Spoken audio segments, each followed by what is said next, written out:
Season 5 is very hit or miss for me, but one episode I did enjoy was Blackjack, an episode all about SpongeBob panicking and worrying that his notorious cousin Blackjack is after his family. Now, one of the reasons that I personally really like this episode so much is due to us getting another really good look at the SquarePants family.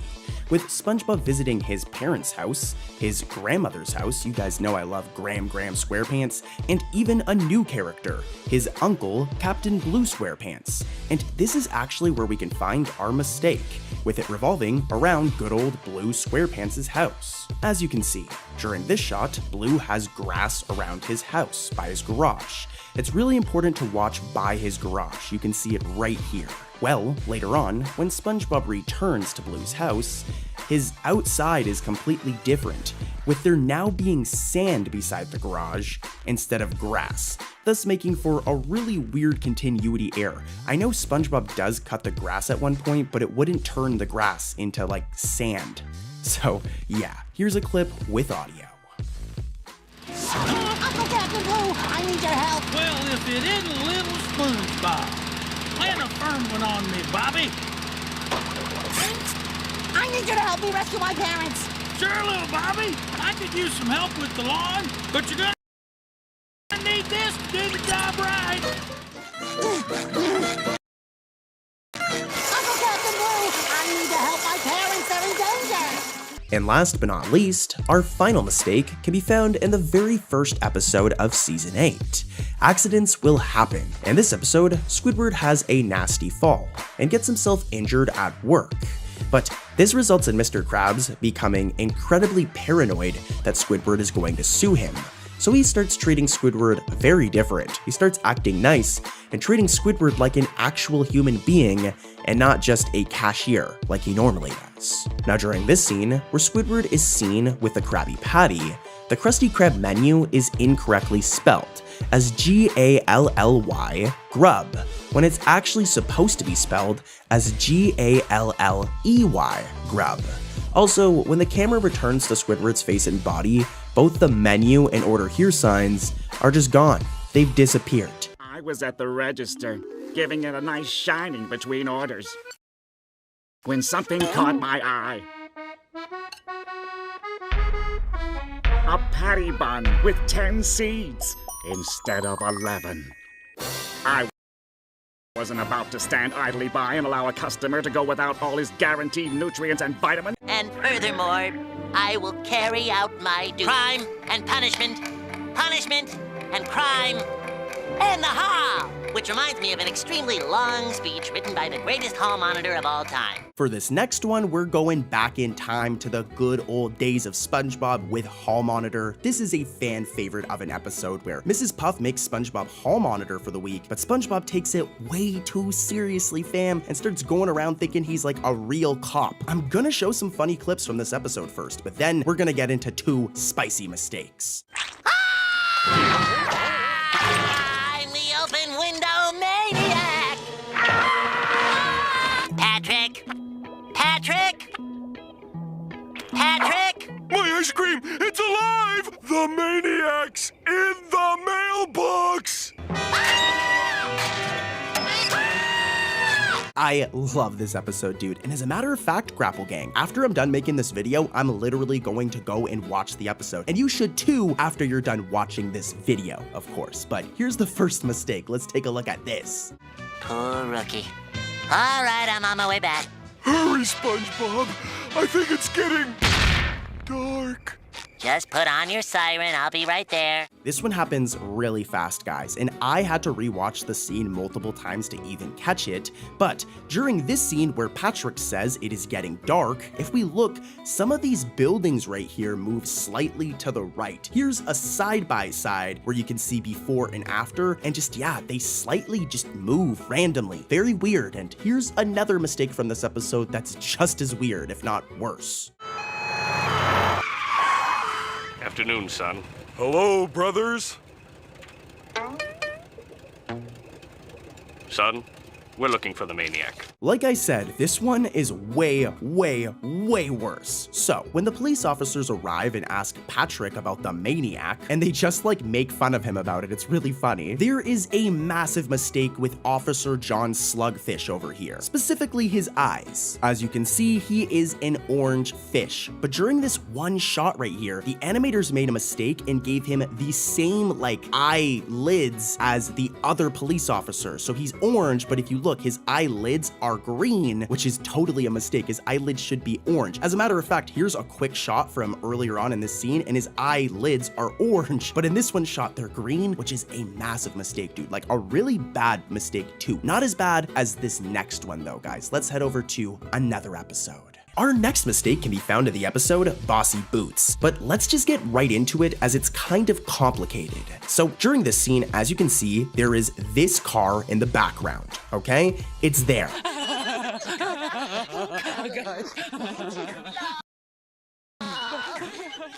Now, as the scene progresses and Pearl and SpongeBob leave the shot, that car that we just seen disappears. It's a shame old man Crab sold the Krusty Krab. Hey, lady!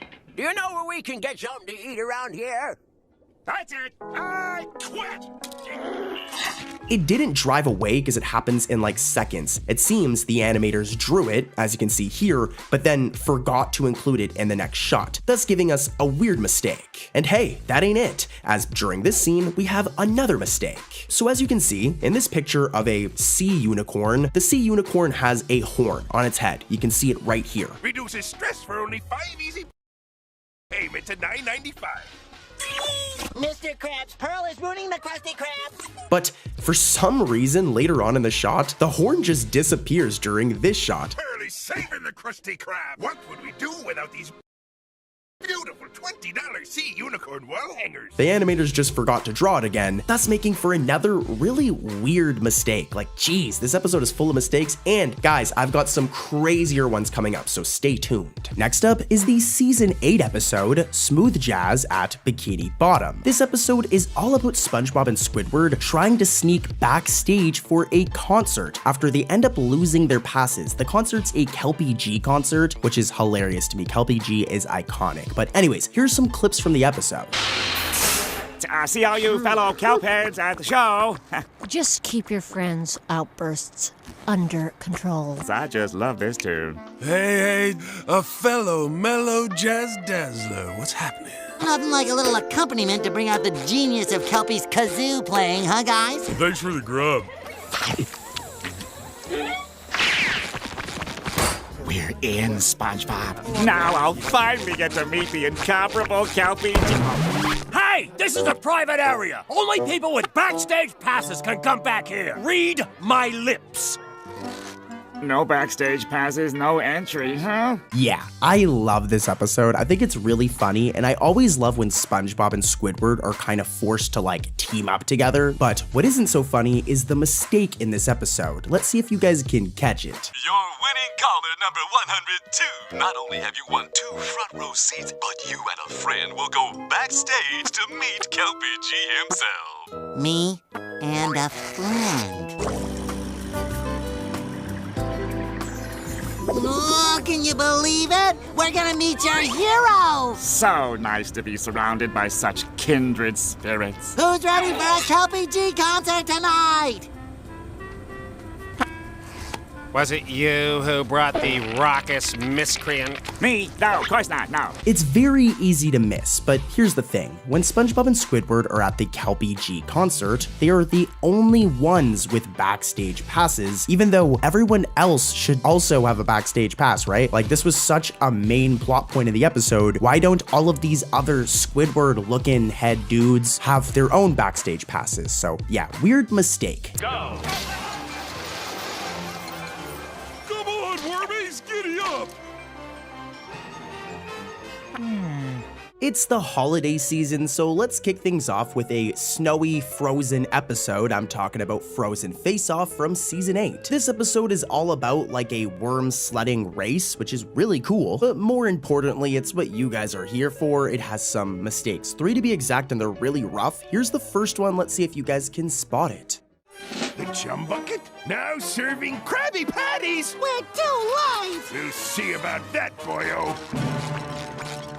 Whoa! You can't cut in line! So this one will really need to slow things down for it to be, detectable, but when everyone cuts in line during this scene, let's take a look at SpongeBob's pupil as it blinks blue 4 times. Like, look at this. I'm gonna show it in slow motion again. 1, 2, 3, 4 times. That's pretty rough. I don't think SpongeBob's pupil is supposed to be blue. It's supposed to be black, so this was a pretty rough mistake. And here's another one from this episode. This episode has a lot of errors. I hate to break up story time, but I'd like to not get eaten today.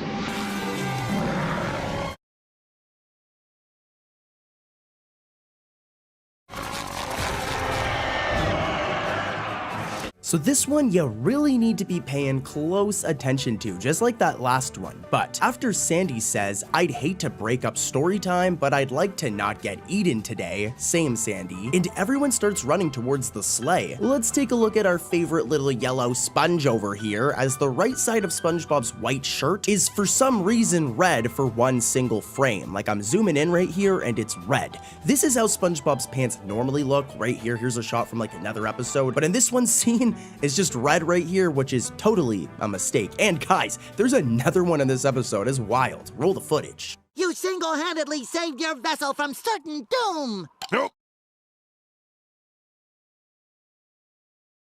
That didn't work.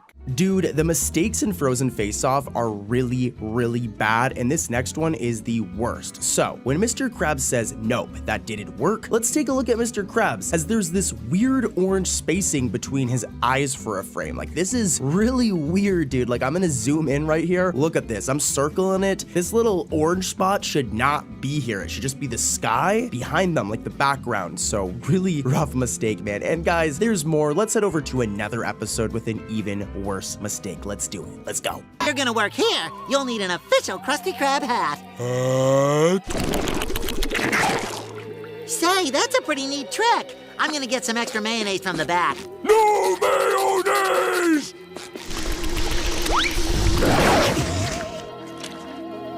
Okay. Coming in hot, first up is the episode Planet of the Jellyfish, which in my opinion is an episode that isn't talked about a lot when it comes to SpongeBob. The episode's pretty good. Of course though, it has some mistakes. It has 2 to be exact. Here's the first one. Whoa, look at all the customers. 1 Krabby Patty, hold the mayonnaise. Thank you. Come again. Brah! Don't you want a cute little jellyfish? No, thanks. You can use this jelly as a pillow. Oh, that's okay. I have one at home.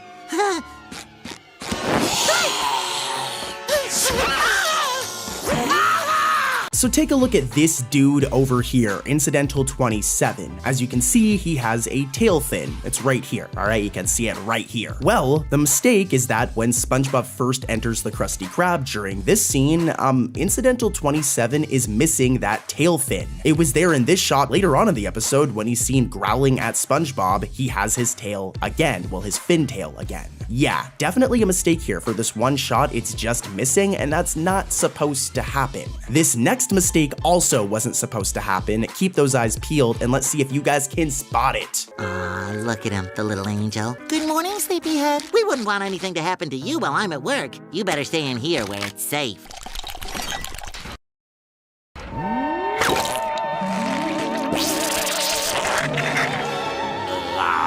Did you guys catch it? Well, take a look at our favorite little snail over here, Gary. More specifically, his shell and the colors on his shell. As you can see, the shell is pink, and then there's like these purple or bluish dots on it, and then there's like this red swirl on it, right? All right, you can see it right here. Well, whoever animated this episode needs to be educated on our favorite little snail, as just before Gary is engulfed by a gelin, take a look at this dude's shell, as that's not right. The colors have been inverted. I'm gonna do a side-by-side. This is how it's supposed to look on the left. Yeah, on the right, that is a mistake. It's not supposed to look like that. Gary, you poor snail. But let's head over to another episode, guys, with more mistakes. Let's go. Hey, Mr. Krabs, what's the good word?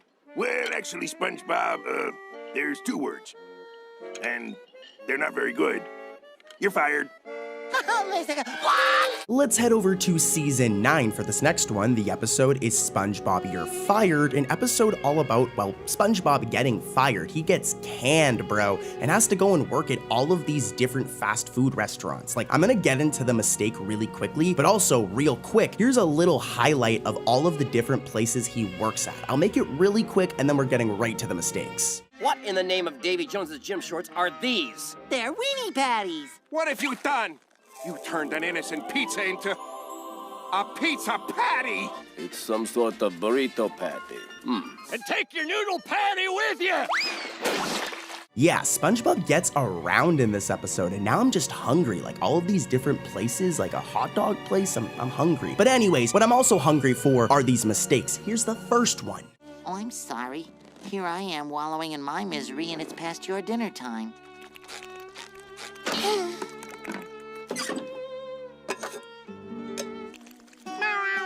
Sorry, Gary, you must be starving. Don't worry, Gare Bear. I'll open up a can of snail po for you.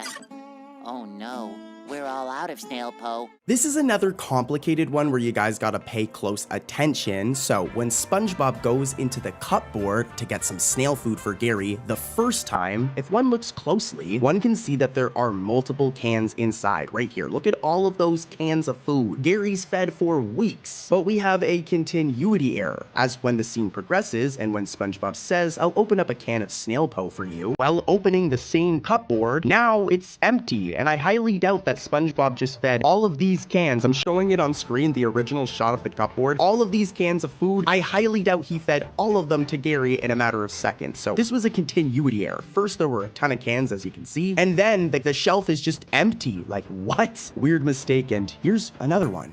It just won't be the same around here without you. You'll have to visit sometime as a customer. Bye-bye now. Sayonara. Good riddance. This one's not that big of a deal, but I noticed it while watching through the episode. So, when SpongeBob is forced out of the Krusty Krab by Squidward, if we look inside, there are no tables at all. When just take a look at this random clip from the Krusty Krab from another episode, there's always tables inside the restaurant. So it's very weird that in this one scene when Squidward's kicking SpongeBob out, that there's no tables, which is most likely a mistake. And guys, it doesn't end here. I've got another episode, and this is where things are gonna get wild. Animators should have gotten fired for these upcoming mistakes, okay? It's rough. When SpongeBob discovers that Squidward has ordered a female purebred racing snail in Season 3's The Great Snail Race, he gets a little too competitive and enters his own pet, Gary, into the race, eventually coaching him to the point of exhaustion. It's actually, like, really sad. Now, at one point in the episode, we get a close-up shot where we can see an exhausted Gary laying on the ground. And if you look closely, you'll notice that SpongeBob's pants are incorrectly blue, when they're actually supposed to be red, as seen in every other scene of the episode. So yeah, a very clear mistake here. Let's go, Gary! Start moving! You're blowing everything we trained for! Blowing it! Gary, are you listening to me? Get the anchors out of your pants right now! Don't give me that look! I said now, mister! Get going, Gary! Moving from good old-fashioned SpongeBob to the Patrick Star Show, our next episode is called The Prehistoric Patrick Star Show. It's kind of like a spin-off episode where they go back in time. It's interesting. Here's some clips. I think it's personally a really good episode. Oh, hush up, will ya? I'll get you some food. Food? Food! Plants, not food!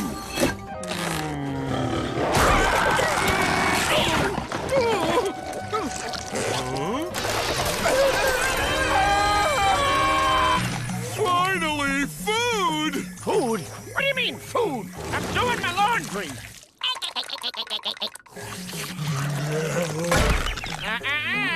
Eat your own loincloth. See, like I said, it's actually pretty good. I feel like the Patrick Star Show gets way too much criticism, guys. Like, the show isn't perfect, but it is a good show. It has some funny moments. But anyways, what we're here to talk about isn't funny moments. We're here to talk about mistakes. It's why you clicked on the video. So here's the first mistake from this episode. Let's see if you guys can spot it without my help. Me, Patrick Keemstar! And me, became parents. This became Dad. This became Mom. This became. And this. This became show. Were you able to catch it? Well, when Patrick Cavestar introduces his show at the end of the theme song, part of his outfit changes and gains an extra spot. At first, the outfit looks like this, and it's pretty consistent throughout the episode. But during this one part at the end of the theme song, his outfit is looking weird, man, and it has this extra spot here, which I guess isn't that big of a deal, but it's still a continuity error, and this episode has two. Here's the next one. Let's see if you guys can find it without me helping you guys. I hate spicy food.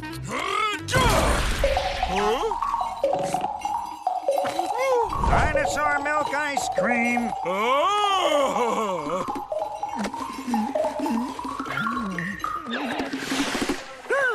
Hello? Me not pray. Now it's time for sneak attack.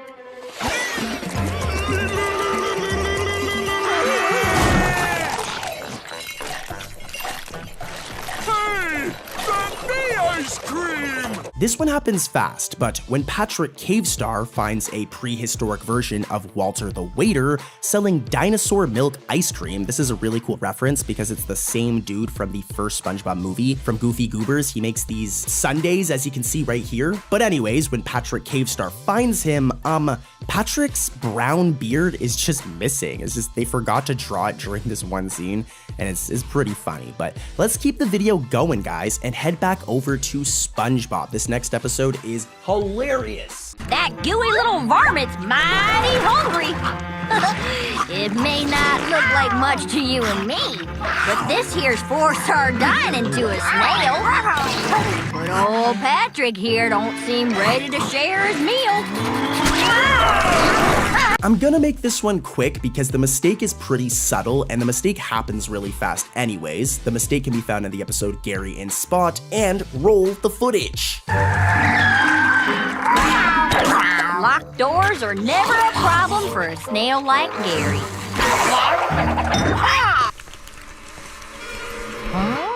Oh, Marvin, you could catch every snail in Bikini Bottom, but the only thing you've really caught is loneliness.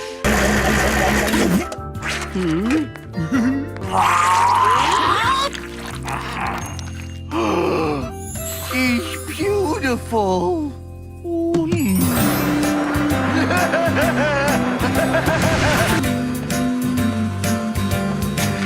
Oh, that's so good. Yeah, so these two characters are Marvin and Alice, and at one point they go to a carnival, but a big part of this plot is that when they go to the carnival, it's nighttime. But if you actually take a look when they arrive at the carnival, it's sunny and bright outside, right? Like you can see it's sunny and bright outside, but if we rewind back to this scene, it's nighttime. So a really strange continuity error. And guys, I'm not even gonna waste more time on this one. Let's head over to another episode with much crazier mistakes than this one. So, how big's this thing supposed to get? Hey, who cares? It's an endless supply of free patties. Are you gonna cook that thing or just stand there staring at it? Sorry, Squidward. Coming right up.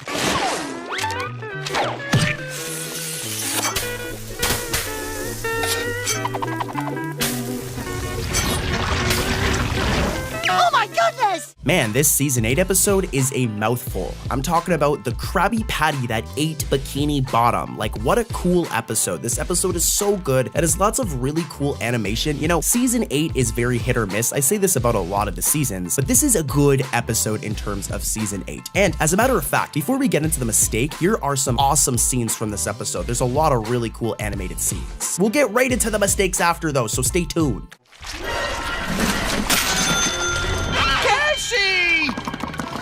Mr. Krabs, look out!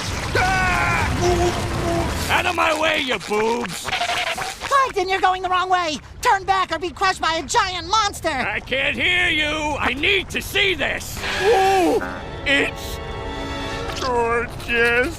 Oh, great Patty! Take me! Take me home, Daddy!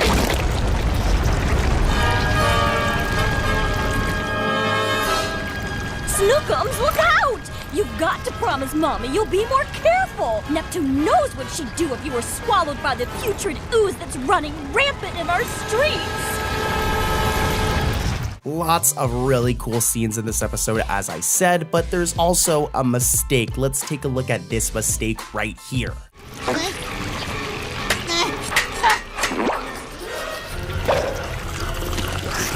Squidward, that giant Krabby Patty is on a rampage. We have to escape. It's a crab avalanche! Hold it!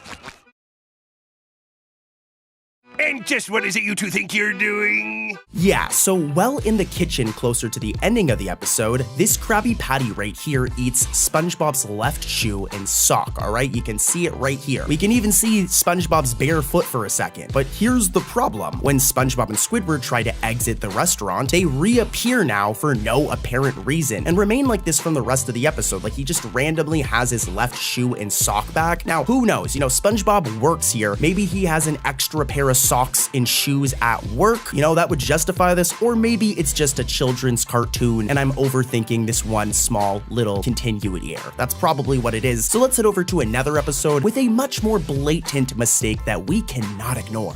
Next up, we have the episode Dying for Pie, a really good episode that unfortunately has two mistakes. The first mistake has to do with Squidward, and it happens at the ending of the episode. You need to see it in slow motion for you to really catch it, but take a look. Where's the punctuation? You want me to explode? Yes! That's what I've been waiting for! Okay, I'll try. Gary! You are gonna finish your dessert, and you are gonna like it! So as you just seen, a piece of Squidward's head gets cut off. Like I said, you need to see it in slow motion, but look, it's just missing. There's a chunk of his head just cut off. Now, to be honest, the other mistake isn't too bad, but it's still a mistake. Now, at the beginning of the episode, we see Squidward arrive at work, and look, something's missing. Order up,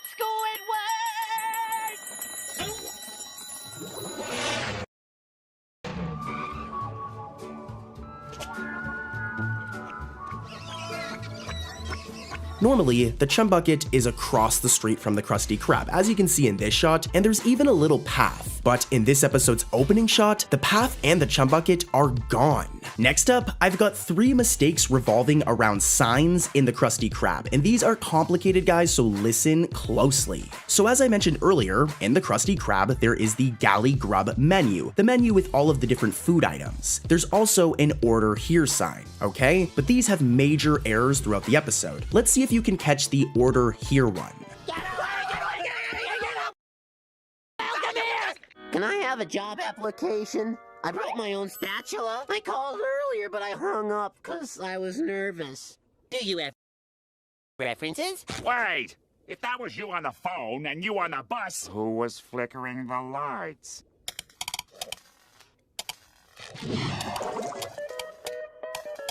Nosferatu! Yeah, the animators definitely need to work on their spelling, as they spell order here as order H-E-A-R, and the spelling mistakes don't end there. So Galley Grub is supposed to be spelled as G-A-L-L-E-Y-G-R-U-B. Remember this. But take a look at this shot. It'll be closing time, right? About now, 8 o'clock. So long, suckers. I've got a hot date with a little lady, and her name is Clarinet. As you've seen, it's misspelt as G-A-L-L-Y Grub, missing the E. And it's misspelt again in this shot. Just you and me together for hours and hours and hours, and then the sun will come up, and it'll be tomorrow, and we'll still be working. Are you ready to rock, Squidward? No. Good, cause we've got customers. Here, please hit me as hard as you can. With it being spelt as G-A-L-L-A-Y Grub. Another spelling mistake, so pretty funny, but let's move on to another mistake that's even crazier. Oh, no, I do know how to play. Oh, good. I just have one tiny question. What's that? What's hide and seek? Of course, we gotta come back to SpongeBob again. Here's the thing, guys, I wanna cover other cartoons on the channel, but I know a lot of you guys have subscribed for SpongeBob. So I wanna ease you guys into it, right? If I do a video like this, there's gonna be more SpongeBob than other cartoons, but hey, at least we're covering other cartoons. Now, our next SpongeBob episode is Hide and Then What Happens, an episode that I didn't actually see before this video. It's kind of an underrated episode. As a matter of fact, I'm going to show the 3 mistakes in this episode. They're really bad, but let's watch some funny clips really quick from this episode, and then we'll get into the mistakes. Wow. I keep it here for emergencies. This is an emergency, right, SpongeBob? Yes. Be careful!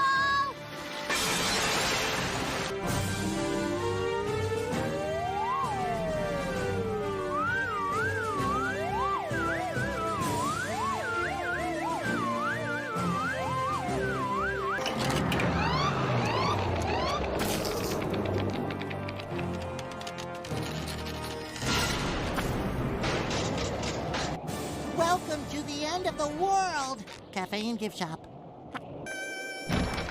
Can I help you, son? I'm looking for my friend Patrick. He a big roundish fellow with a pointy head? Exactly. Haven't seen him. Oh. Okay, well, thanks anyway. Wait. Is he pink? Yeah. Well, in that case, he's sitting right over there. I can't believe it. Patrick, it really is you. My name is Patrick. Patrick, not Star. Patrick, not Star. All right, let's get into the mistakes. Here's the first one. I can't believe it. Patrick, it really is you. Patrick, not Star. Oh, no! No, I'll never find Patrick. He wins at hide and seek. He wins.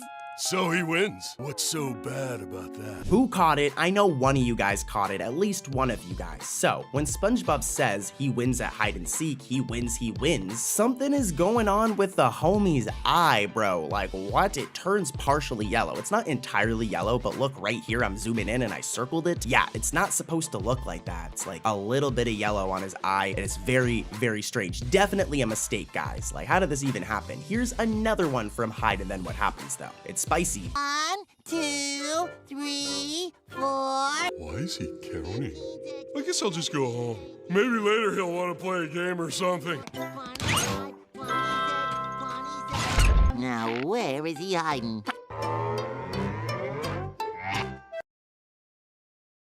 Way too obvious. Yeah, okay, this one's pretty common throughout SpongeBob, so I'll give them a break, but I mean, come on. Take a look at this. This is Conch Street. I have an image of it right here on screen. And I don't even need to tell you guys, but it goes Patrick's house, Squidward's house, and then SpongeBob's house. You can see it right here. Well, in this episode, when SpongeBob looks around and sees Patrick's house in the clips you guys just saw, neither Squidward nor SpongeBob's houses are drawn or showed. But I mean, like, look at this, guys. You should be able to see at least one of them. This was just pure laziness. Like, it's cartoon logic, it's a 2D cartoon, but come on, we should be able to see them. Like, what's going on here? Here's the other mistake from Hide and Then What Happens. Watch closely though, this one's really easy to miss. Yes? What are you doing with that magnifier? Looking for Patrick. Come on, you ain't gonna find him with that sad little thing. Are you sure it's okay for me to use this? I keep it here for emergencies. Thanks again, Sandy.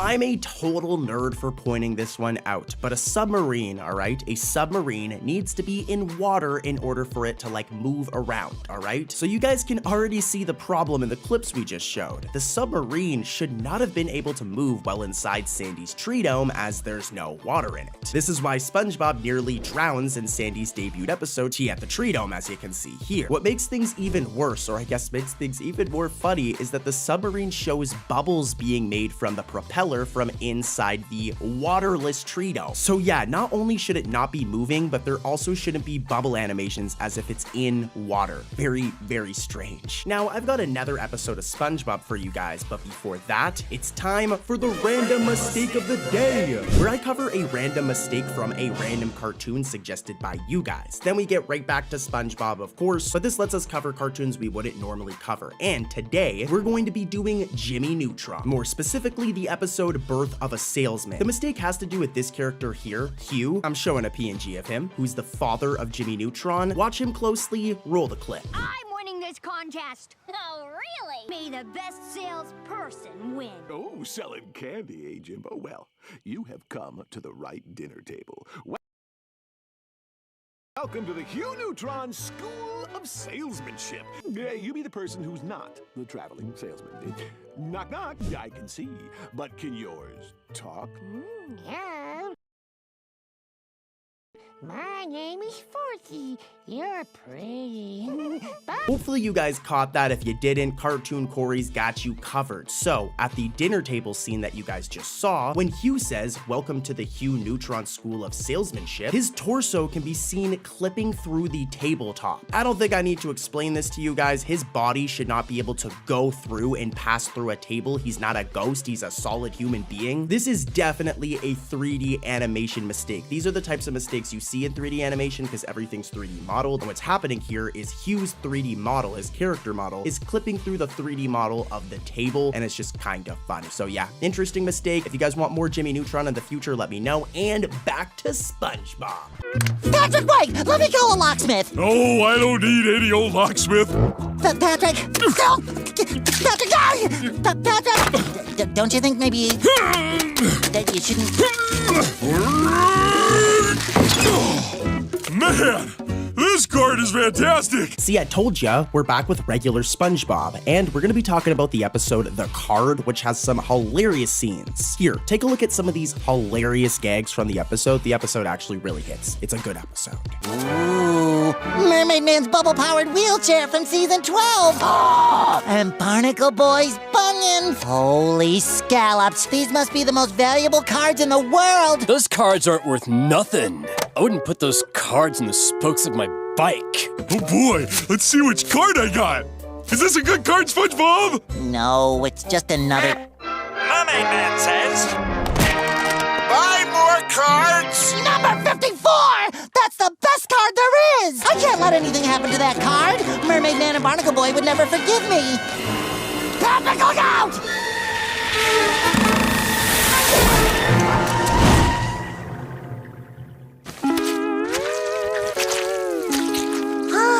That was close. See, I told ya. Also, I just want to say it's really funny that they did like a card game on SpongeBob. Imagine SpongeBob opening up like Pokemon cards. Dude pulls like a first generation Charizard. Holy cow. But anyways, let's get into the mistakes, guys. Here's the first one. You can have your card now. I hope you get as much use out of it as I have. More cards!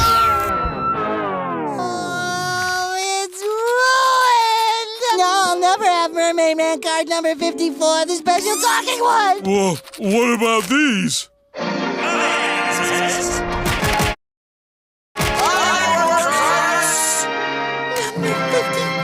So for this mistake to really make sense, I want you guys to take a look at this card right here. It's called card number 54. As you can see, there is a giant fist in the art of this card punching Barnacle Boy right here. Ouch, poor Barnacle Boy, dude, that must have hurt. Well, at one point in the episode, Patrick shows SpongeBob 4 number 54 cards at once. And if you look at all of them, they're accurate, except for the second one, as the second one just doesn't show the giant fist punching Barnacle Boy. I have no clue like what happened here, dude, but it's kind of funny because they're all the same card, but just this one version, the second one, is missing a part of the art. Totally a mistake. And wait, there's more. Here's another mistake. Let's see if you guys can catch it. Keep those eyes peeled. Next. Oh no. Hey, Quincy, how's my favorite money man? Here you are, sir. Thank you. Quincy, this one is wrinkled. Here, try this one. This one smells funny. Oh, come on! Would you hurry up? This is another weird one. So in the opening shot of the inside of the bank, this character right here, Incidental 29, appears after Incidental 107. But when the fish tells SpongeBob to hurry it up, Incidental 23 now replaces Incidental 49. When Incidental 23 was never even in the opening shot. This was just like weird. And this all happens in a matter of seconds, so yeah, definitely a mistake here. Next up, we have the Masterpiece, another episode that I haven't seen before making this video. It's mainly because I wanted to cover a lot of SpongeBob episodes we haven't covered before in this video. So you know, Cartoon Corey's always got you. I don't want to be covering the same episodes all the time. But anyways, the episode's the Masterpiece. And here, take a look at the plot of this episode. Take a look at this summary of clips. It kind of summarizes the plot. And then don't worry, we're gonna get into the two incredibly bad mistakes in this one episode. Just take a look at this first. The crab, open! Patrons, spring forth! The Krusty Krab will now seat you. We got no customers! Rise and shine! We're the best restaurant in the sea! The Sea Chicken Shack! Say, Mr. Sea Chicken, how's the flavor of that zesty sea chicken sandwich? It's impeccable! I need you to head over to the Sea Chicken Shack and see what's cooking. You want me to go undercover? That won't be necessary, boy. Just look around. Yellow scrubber to Big Red. Come in, Big Red. Just tell me what you see, SpongeBob. I am inside. Repeat, I am inside. Are there any unique or interesting amenities that might attract me customers in any way? Please see. I see a giant statue depicting Mr. Sea Chicken in all his glory. All right, Grapple Gang, let's expose this first mistake together. Roll the footage. Yellow scrubber to Big Red. Come in, Big Red. Just tell me what you see, SpongeBob. And it smells in here like a tuna bathed in algae after running a marathon. Oh, so it's a crime now to exercise? I have infiltrated the line right now, and I'll report back once I have obtained sample. We gotta pay close attention for this one. It's kind of technical and there's a lot of things moving. So when SpongeBob starts talking to Mr. Krabs, we can see Incidental 41 right here in front of him. All right, this character right here, Incidental 41, and he's in front of him. Remember this. As moments later, when he starts talking about the smell, Incidental 41 is no longer there. He's just disappeared, despite it only being seconds past. And now Incidental 23 is shown there instead, which is totally a continuity error. At first, Incidental 41 was there, then in like a second, Incidental 23 teleports there and takes his spot, and then Incidental 41 comes back. Very strange. You can tell the animators made a little goof here, and here's the next goof from the Masterpiece. Okay, let's see it. Make sure you... Voila!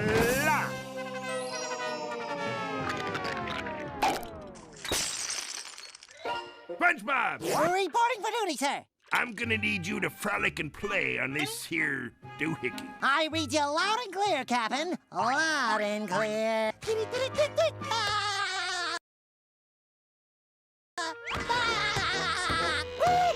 We've already covered one similar to this in today's video, but before SpongeBob was about to play with Squidward's ridiculous statue of Mr. Krabs, look at this thing by the way, it's funny, his right eye is mistakenly colored yellow for a split second. It's only for a split second it goes back to normal, but look at this one frame, I'm zooming in, his eyes are yellow, and like, we already seen one like this earlier today, but this is much worse. This one is like very, very yellow, so really, really bad mistake, guys. Like, how does this even happen? The sheet's gotta be completely smooth and tight. You made the bed with my old saggy skin. That's a pickle. But hey, no wrinkles. All right, let's switch up the flow a little bit. We're always talking about SpongeBob. Let's talk about the Patrick Star Show. And don't worry, guys, I'm gonna head right back over to SpongeBob after this. I know not everybody loves the Patrick Star Show, but anyways, the episode is home eek, and here's the first mistake. Reef Wellington. An A+ for you. Next up, we have, Squidina's pickle pie. Aren't you gonna try it?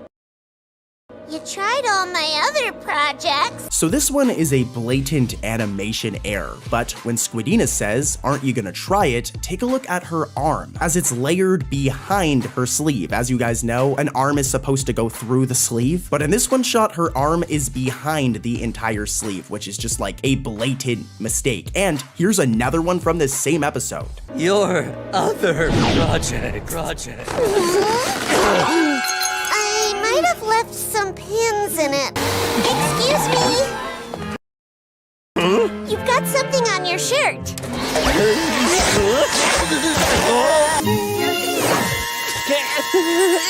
Pretty please? This next one is just weird, dude, but when the teacher turns around to face Squidina in this scene, for about a frame, take a look at his tie, as the lines around it, like the outline, just randomly turn green. It's so weird, dude. It's just randomly green. What? Normally it looks like this, but then for one frame, it's green. Such a weird mistake. And here's another one from this episode. 3 mistakes in 1 episode. Squidina, did you save me? How about we celebrate with some pickle pie? Is it safe? No! Don't eat it! Well, 4 out of 5 doctors can't be wrong. Tastes like an A+. Wait, does this contain gluten? Were you guys able to catch this one? Well, when the teacher asks Squidina about her finished pickle pie, that's disgusting, a pickle pie. That is seriously so gross. But anyways, as the teacher asks this, if you take a look at his hand, it's colored white for a frame. Well, it's more of like a light green or something like that, but it's not the right color. Normally his hands look like this, as you can see, but in this one, they're white. And yeah, that's another mistake. 3 mistakes on 1 episode, that's a lot. Let's head over to another episode with even more mistakes. One fairly cool episode from season 6 is Spongekiss, an episode all about Plankton turning the chum bucket into a classic old school coliseum that ends up stealing away all of the Krusty Krab's most loyal customers. So of course, Mr. Krabs and SpongeBob head over to see what is going on, only to find out that Patrick fighting a sea lion is the main event of the entire show. SpongeBob's worried because Patrick is going to potentially die. Now, the mistake in question happens earlier in the episode and has to do with Mr. Krabs. So during this shot, as you can see, Mr. Krabs' design is how it normally is, with his clothing having a white undershirt. Right here, as you can see, that little triangle is white. Well, during one scene in this episode, there's a brief shot where that undershirt is just like black or gray for Mr. Krabs, which isn't that big of a deal, but is totally a mistake. Here's a clip. What's the matter, boy? I think Plankton wants to destroy our way of life! Man alive! He's taking us down! Huh? Plankton's destroying the chum bucket? I guess he's finally given up on the restaurant business. How much is this, Joker? It's a wristband. Awesome. So this next episode is actually one of my favorites in terms of modern day SpongeBob, especially in terms of season 9. The episode is Mall Girl Pearl, and it's a cool episode because it isn't about SpongeBob, Patrick, Sandy, or Mr. Krabs, it's all about Pearl. Anyways though, we're here for mistakes, alright? We're not here for a deep dive into Pearl, so here's the first mistake from this episode.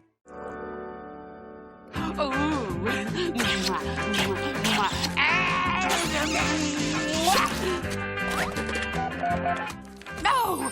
You don't work at the mall, do you, Derek?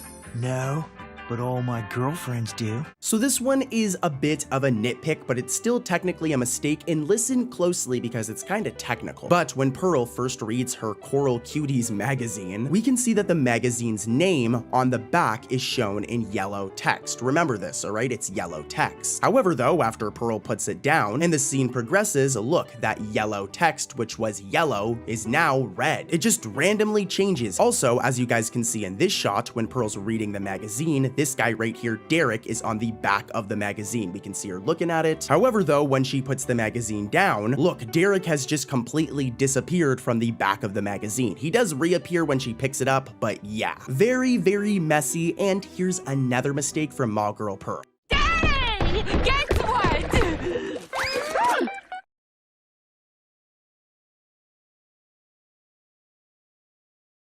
don't think... I have no idea, Pearly. This next mistake is a major issue, and it's because it goes against SpongeBob lore. I know I sound crazy when I say SpongeBob lore, but there is a canon to this stuff. Now, for context, back in the episode Sleepy Time, I love this episode, it's iconic, we see Mr. Krabs' driver's license, and as you can see, it says that his birthday is on November 30th, 1942, and that his address is 3541 Anchor Way. Remember this, alright? Remember this. As in Mall Girl Pearl, we get another look at Mr. Krabs' license, and things have just completely changed now. Like, whoever animated this shot of Mr. Krabs' license needs to go and watch older episodes of SpongeBob because they're wrong, with it claiming that he was born on September 25th, 1960, and that his address is 2219 Anchor Street instead of the other address I mentioned before. Now, don't get me wrong, dude could have moved, like maybe Mr. Krabs moved, but you're not able to change your birth date, all right? Like, you're not able to. It's kind of funny because if Mr. Krabs did this himself, maybe Mr. Krabs forged his ID so that he comes across as younger. This would make sense because if we go back to Midlife Crustacean, like that episode from I think season 2, it's all about Mr. Krabs wanting to be younger, so a bit of a SpongeBob theory here, but also the mistake is that at first his ID or driver's license said this, and now it says this, making for a mistake. And we ain't done yet, baby. Let's keep it moving. Let's head over to our next episode, and this is where things get spicy. Okay, and last but not least, I have like 5 or 6 mistakes all in one episode. And I gotta say, I love this episode. I'm talking about Feral Friends. Something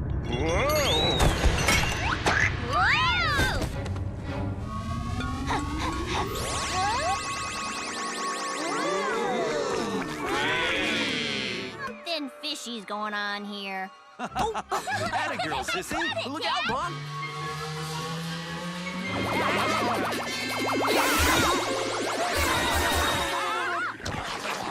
Green cheese, green cheese, green cheese! SpongeBob? Patrick? No, not me! Huh? I guess it only affects sea critters. But I still don't get why that green moon is turning everyone into wild swimming fish. This episode has an awesome plot, with the tidal zone turning all the different SpongeBob characters into like the real fish versions. And of course, the episode has a couple of mistakes. It actually has like 5 or 6. Take a look at this first one. Stroke! Stroke! Oh! Hey, kiddies! It's your old pal Patchy floating somewhere over Bikini Bottom. I'm just here for the buffet. Give me that! What do you think you are? A sea hog? I can't help it if I was born a predator. Honey, I guess you're right. Can you ever forgive me? Shake! Okay, so there's a big continuity error in this scene, as when we first see Patchy, his hands are just bare. He doesn't have a hook on his hands like he normally does. But then, literally seconds later, and the man now has a hook on his hand. Definitely a mistake. We did not see him put it on. And let's take a look at this other mistake. Squirrely birthday, dear Sandy. Squirrely birthday to you. This one is kinda weak sauce, I'll admit, but when we first see Sandy's birthday cake, there's a squirrel on it. But then, during this one shot, the squirrel is just gone. Hold your breath, critters!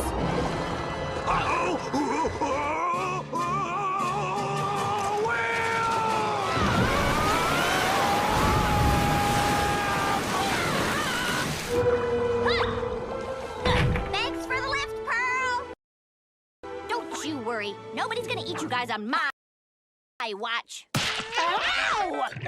So normally, Sandy looks like this, with her neck being brown, the same color as like her tail. But during one frame in this episode, her neck is white, which is a major mistake.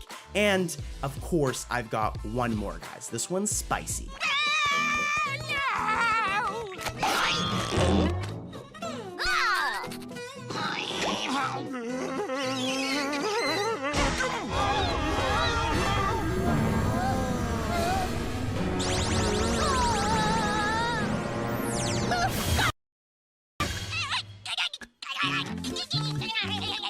So as you can see, Sandy has been turned into a squirrel version. And take a look at the squirrel in the helmet, it has a tail, right? Well, why does the rest of Sandy's body, like her suit, also have a tail? This is like a major mistake, and it's a bad one. First up is the very, very, very iconic episode, Pizza Delivery. Like, this episode is so good and gives me so many memories. Basically, SpongeBob and Squidward are sent on a mission by Mr. Krabs to deliver a pizza, even though the Krusty Krab is like a burger place.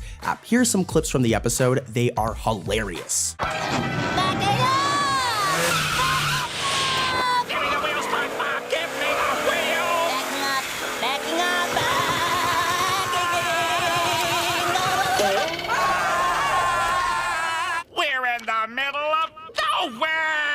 How can it get any worse? The Krusty Krab pizza is the pizza for you and me. The Krusty Krab pizza is the pizza. And my feet are killing me. Dude, now I really want pizza. Like, I don't know about you guys, but I would totally have a slice of a Krusty Krab pizza, even though it's made out of Krabby Patties, as you can see in this clip. But anyways, let's get into this episode's first mistake, and let's see if you guys can spot it on your own. Here's some clips. We don't deliver, but you do. Antenna. Check. Bumper. Check. Bumper. Sticker.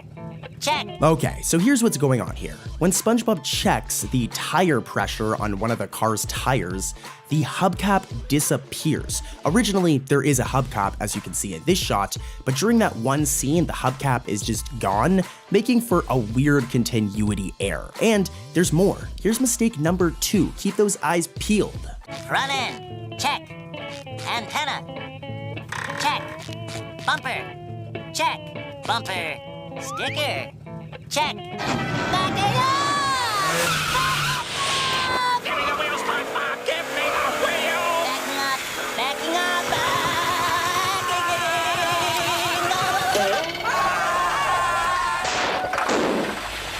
backing up. Well, you backed up. And you know what else? We're in the middle of nowhere! Okay, so the delivery boat, as you can see, is white and purple on the sides and front, but the rear has a classic red stripe. Well, it starts out as red, but when the boat is spinning down the road during this scene, it has a purple tint. But to make matters even worse, it actually turns entirely purple when it breaks down. At first, the stripe is red, as you can see in this shot, but then it just randomly turns purple. I guess the animators forgot about it being red, but anyways, let's move over to episode number 2, which has even more mistakes. Let's do it. Here you are, your new home. Oh, Smelly, this is gonna be great. We'll be one big happy family. So let's head back to season 4 for this one. I personally do not like season 4. Like, aside from like the original Fry Cook episode and the one where it's like Plankton and Mr. Krabs' origin story, aside from those 2 episodes, I hate this season. But the episode is The Thing from season 4. And we're only gonna cover one mistake, and let's make it quick. It's still pretty spicy though. Roll the footage. They wouldn't know real culture even if it hit them like a truck full of cement.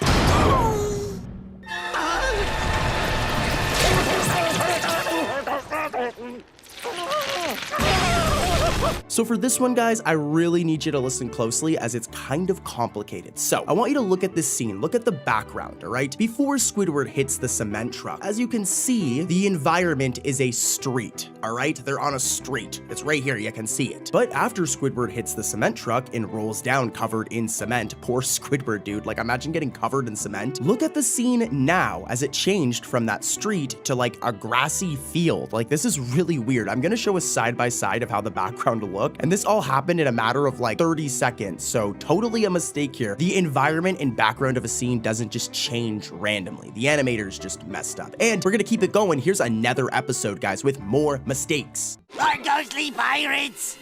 Or laboratory creatures. SpongeBob!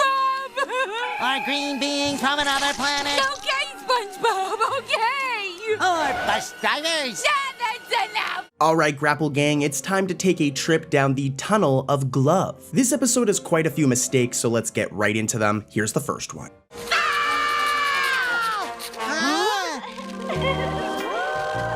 Hey, the Hall of Great Romance! Well, I don't think this is the Tunnel of Glove. It's the Tunnel of Evil!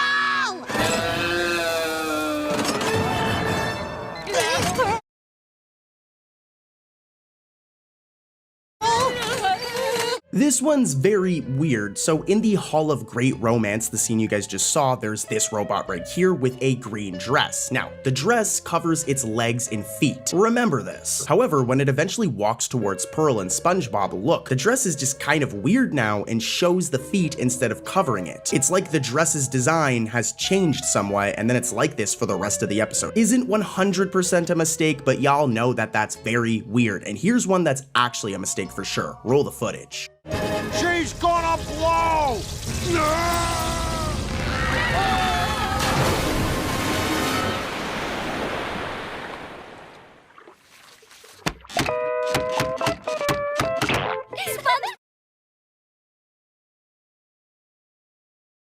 Bob is your boyfriend! So at the ending of the episode, the Tunnel of Glove explodes, alright? And when this happens, SpongeBob and Pearl are in this boat right here, and you can see on the back that this boat has this little like flag on the back of it, alright? It's right here, remember this flag. Now eventually they go in water, and when the boat crashes, you can see that the flag is kind of wet right here. But then as the scene progresses, that flag eventually just disappears. Take a look at this shot of the boat, the flag should be right there, but it's just gone now. Literally no one removed it, so it seems that the animators forgot to draw the flag in these shots. Alright, now I will admit the two mistakes we just covered are kinda weak, so let's head over to another episode and cover something spicy.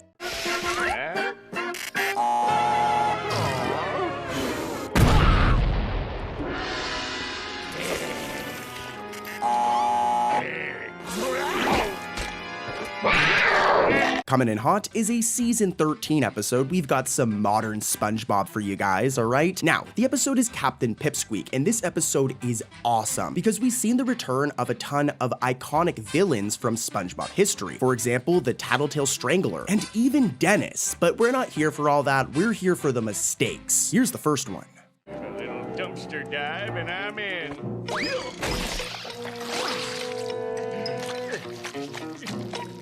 Where's the door?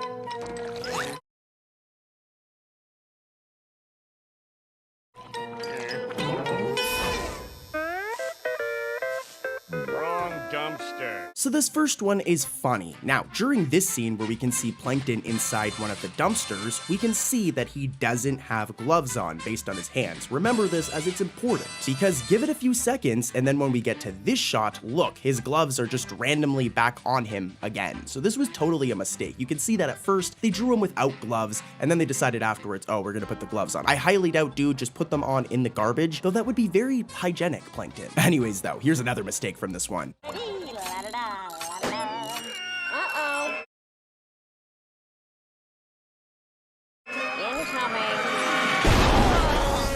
So this one is totally a nitpick on my end, but this right here is Karen, Plankton's computer wife. Dude, imagine marrying a computer. But anyways, it's his wife, alright? And as you can see in her design, she has blue hands. Here's another shot of Karen from another episode, and as you can see, she has blue hands, and here's even another shot from a whole other episode, and look, our girl has blue hands. Well, take a look at her hands in this episode, Captain Pipsqueak, as they're randomly colored gray throughout this whole episode, which is very strange, as in even episodes after this one, for example, the flower pot, look, her hands are blue again. So this was just totally a weird mistake here, where I guess they just didn't color her hands for this one episode. I don't really care, but I thought I would point it out because it's funny, and here's one more from Captain Pipsqueak. No outside condiments!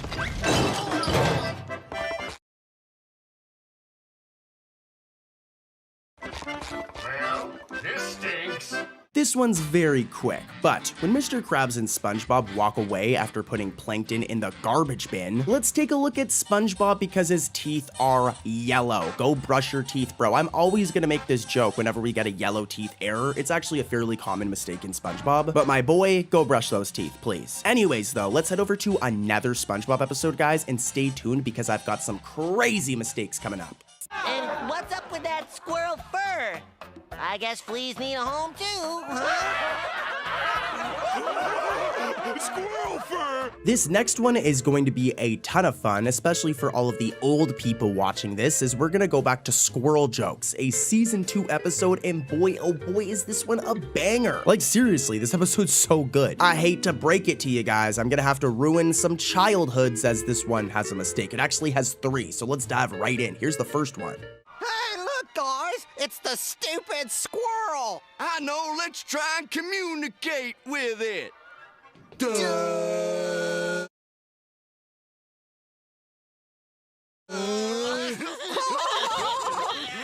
We're gonna start light, okay? This first one is bad in Squirrel Jokes, but the other 2 in this one are really, really bad. Like, animators got fired because of this episode. Anyways, though, the first one, when Sandy's in the grocery store and 3 fish start making fun of her, these guys are bullies. Let's take a look at Lloyd over here and watch him in slow motion, as his lips flicker orange for 1 frame. Normally, his lips look like this. This is the color of his lips, but in this 1 frame, their lips are like orange, which is incorrect. Your lips don't just randomly change color, guys. Here's a before and after, totally a mistake. Like I said though, we're starting light. Let's head over to the next mistake in Squirrel Jokes, which is really, really bad.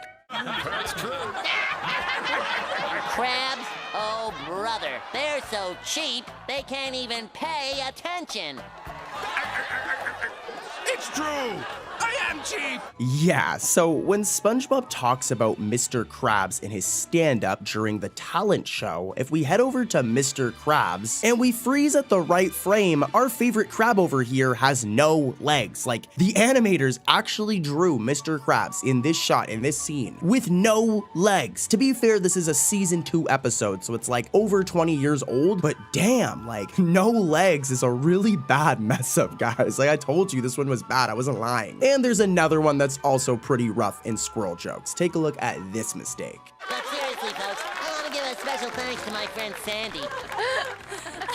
Did you guys catch it? Well, when the spotlight is put on Sandy after SpongeBob says, I want to give a special thanks to my friend Sandy, let's take a look at Incidental 11 over here, as his fin, well, part of his fin is missing. Normally, Incidental 11 looks like this. Here's an image of him from the SpongeBob wiki, and as you can see, this is how his fin looks. But in this one scene from Squirrel Jokes, like a piece or part of his fin is missing right here. I'm zooming in, and it's not that big of a deal, but if you're a big SpongeBob fan, it is totally a mistake. And let's keep it moving to another episode, guys, with an even crazier mistake. And I'm serious, this one's rough. Careful, SpongeBob! Careful, SpongeBob! SpongeBob, careful! Careful, SpongeBob! Careful, SpongeBob! Careful, SpongeBob! Careful, SpongeBob! Patrick, the lid's already off. Oh, now it's my turn.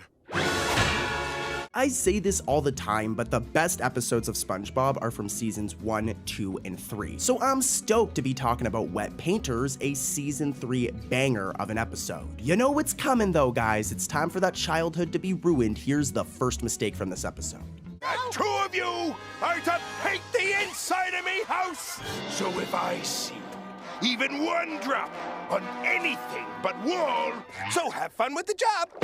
Did you guys catch it? Well, listen closely as this one's a little complicated. So when Mr. Krabs brings SpongeBob and Patrick over for the first time and he reveals his big plan for them to paint his house, we can see him open his door. And first things first, as you can see, there is no doorknob on this door, which is fine. But more importantly though, if we look at how the door opens and closes, it opens to the left to the inside of Mr. Krabs' house. Okay, remember this? It opens to the left to the inside of his house. Well, here's here's the problem. As this scene progresses, we get this shot right here where SpongeBob and Patrick are backing up, and look, there's a doorknob now. In the original shot I mentioned, there's no doorknob, but now there is. And then once we see SpongeBob and Patrick go in the house during this shot shortly after, the door now opens to the right, to the outside of Mr. Krabs' house. Here's a side-by-side of how the door opened before and how it opens now. Right there you can see a massive mistake, and as I said, there's like a door handle or doorknob now when that wasn't there in the original shot. So a funny little continuity error here in this episode, and here's another mistake from this same episode.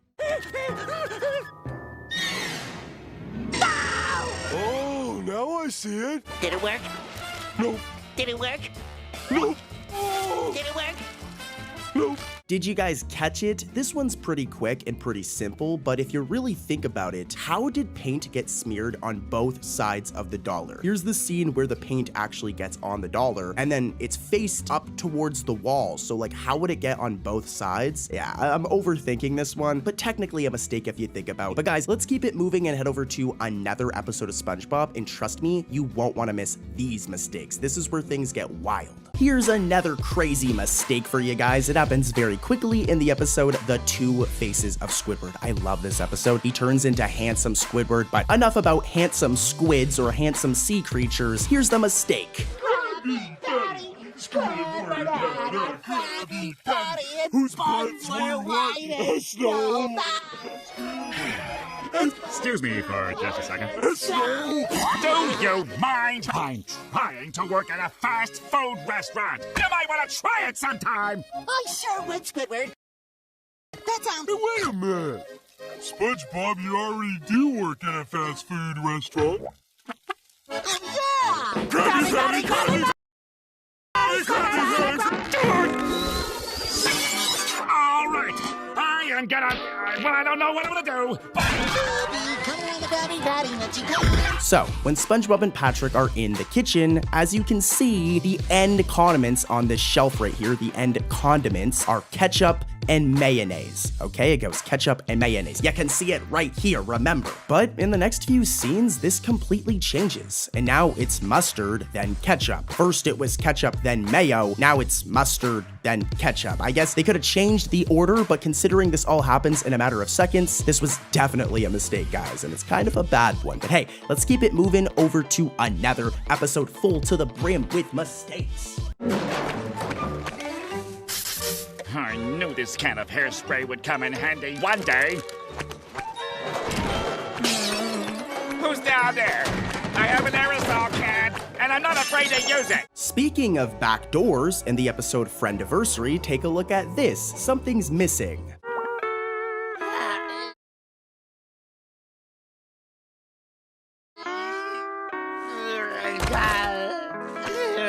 Yeah, you guys probably caught this one. It's pretty easy, especially considering the last one. Where is the back door to the Krusty Krab? Like, it's a cartoon, you know, it's fine, I get it, but the back door should be there. It's been there ever since like the first season. And take a look at this shot right here. As you can see, the Chum Bucket and Krusty Krab are canonically across the street from one another. There are numerous examples. Here's another shot of it to show you it wasn't a one-time thing. Well, where is the Chum Bucket in this shot of Friendiversary? It's just not there. So yeah, a couple mistakes in this one right here. And let's keep it moving, guys. These ones were minor. It's time we get into the really bad mistakes today. Let's head over to another episode. When SpongeBob and Patrick go visit Sandy to show her their new back scratcher, in the episode Chimps Ahoy, Sandy is really stressed out. She's really stressed due to her bosses, the Chimps, coming in that afternoon to see if she's invented anything worthwhile. Well, fortunately for Sandy, SpongeBob and Patrick do their best to try and help her and come up with a back scratching, hair combing, nose picking, ukulele tuner. A real work of art, I guess. Now, in the end, the Chimps love the invention once they learn that it can peel bananas. You know, they're chimps, so it makes sense. And because of this, everything works out. However, we're here to spot, like, mistakes, so let's rewind back to this scene and find one. As when we first see Sandy's guitar, it is only drawn with 3 tuning pegs. It's supposed to have 6, or 4 if it's a ukulele, but in this scene it only has 3. However, when we see it again, like moments later, it now magically has a 4th one, and has 4 tuning pegs, thus making for a sneaky little continuity error. Here's a clip.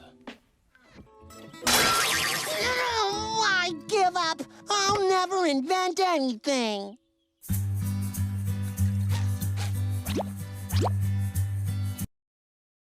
So long, Bikini Bottom.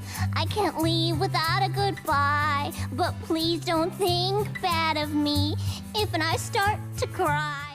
Oh, I really wish Sandy were here. All aboard? Will this bus take you somewhere when you've got nowhere else to go? Oh, it sure does. We make stops in Quittersville, Failure Town, and Loserburg. Hello? No! Sorry, sir. We're closed. Ahoy there, Krusty Krab! How can I help you? Pizza? Of course we have pizza! Mr. Krabs, we don't serve pizza. We don't deliver. We don't deliver, but you do! First up, we have an episode that any old school SpongeBob fan loves, and that's Pizza Delivery. I love this episode. This episode's all about Mr. Krabs literally turning a Krabby Patty into pizza, and then SpongeBob and Squidward going on quite the epic adventure to get it delivered. What I'm here to deliver though, what Cartoon Corey is here to deliver though, is this mistake. There's 3 in this episode. Here's the first one. Antenna. Check. Bumper. Check. Bumper. Sticker. Check. Back it up. Okay. Shift into reverse, SpongeBob. Reverse. Oh yeah, reverse. Huh? Back it up! Back it up! Give me the wheels, SpongeBob! Give me the wheels! Backing up! Okay, so the boat that SpongeBob and Squidward use to make the delivery at the beginning of the episode, as you can see right here, it has this nice little bumper sticker, okay? Remember this. It's white and green and it says, "I brake for sea urchins," all right? Very cute, SpongeBob. Now, the reason I'm pointing this out is at first it's on the boat, as I just showed you guys, but as the scene progresses and SpongeBob and Squidward start driving, we get this back shot of the boat, and where is it? Where'd it go? Where'd the bumper sticker go? At first it was there, so it should be there during this scene. You can tell that the animators drew it here at first for like comedic effect, but then we're feeling a little lazy and didn't draw it during these shots here. And guys, here's another mistake from this episode, and this one's even worse. How am I supposed to eat this pizza without my drink? Didn't you ever once think of the customer? You call yourself a delivery boy? Well, I ain't buying! Another one? Look, I told your little friend I ain't paying for that! Well, this one's on the... Did he change his mind? He sure did. Ate the whole thing in one bite. No drink? No. Now, take me home. Are you kidding? We have just enough time to make it back to work.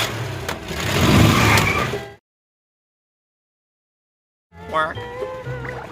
So for this one, Grapple Gang, I need to give you guys some context. Now, longtime viewers of the channel already know what's coming, but canonically, the Chum Bucket and Krusty Krab have always been shown to be across the street from each other. As you can see in this shot right here, they're directly across from one another, and there's even like a path between the road to both restaurants. Well, at the end of this episode, we get a bit of a swerve, as it's eventually revealed that the customer's house that SpongeBob and Squidward are delivering to turns out to be exactly across the street from the Krusty Krab. It's kinda funny, but this is actually like a total mistake because no, the Chum Bucket should be directly across the street from the Krusty Krab, as you can see in this clip right here. This is even a different clip to show you. In multiple episodes, it's always been shown that these two restaurants are directly across from one another. So I really don't know how this customer's house is just randomly across the street now. It makes for a funny joke in a cartoon, but in terms of like continuity, it's a mistake. And guys, believe it or not, there's another mistake in this episode. To be fair, it's a season 1 episode, so, but yeah, roll the footage. Oh, nope. I was wrong. Looks okay. Sure is a fine-looking pizza. Yeah. What's that? Is that the cheese? Yeah. Oh, looks good, huh? Wait a second! I know what you're trying to do, Squidward. I'm not letting you eat the pizza! Give me that pizza! So this one's more funny, and to be honest, I'm nitpicking, alright? You could tell I'm a hungry boy because I was paying attention to this. It's not that big of a deal, but if you pay attention throughout the episode, there is more, sometimes less, pepperoni on the pizza in different shots. Sometimes it looks like this and has this many pepperonis. Sometimes in this shot it looks like this and has less pepperonis. So very funny, and let's head over to another episode, guys, with even more mistakes, crazier than the ones we just talked about. Let's do it. Okay, so I love this next episode. It's called The Executive Treatment, and it's so interesting because it's a Patrick episode. This is before Patrick got his own show, and you can actually see little bits of the Patrick Star Show in this episode. Anyways, here's some clips. It's a good episode. Hey, how's that new executive treatment sandwich treating you? Because it's hitting all the quadrants of my hunger markets. Quadrants. You know, it reminds me of something I was saying about business the other day. The satisfaction earnings of the fourth quarter of my lunch are off the charts. I guess I'll have one of these business sandwiches everybody's talking about. Carl, what are you doing standing around at a time like this? We're going to be late for the big brainstorming meeting.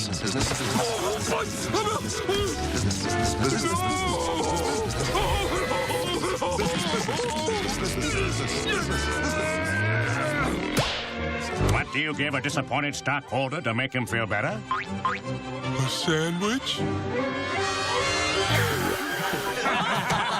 Dude, like I said, it's a really good episode. I love Patrick episodes, and I actually think the Patrick Star Show is underrated. People like to just hate on that show, but anyways, I'm getting off track. Let's get to the mistake. Take a look at this. Keep those eyes peeled.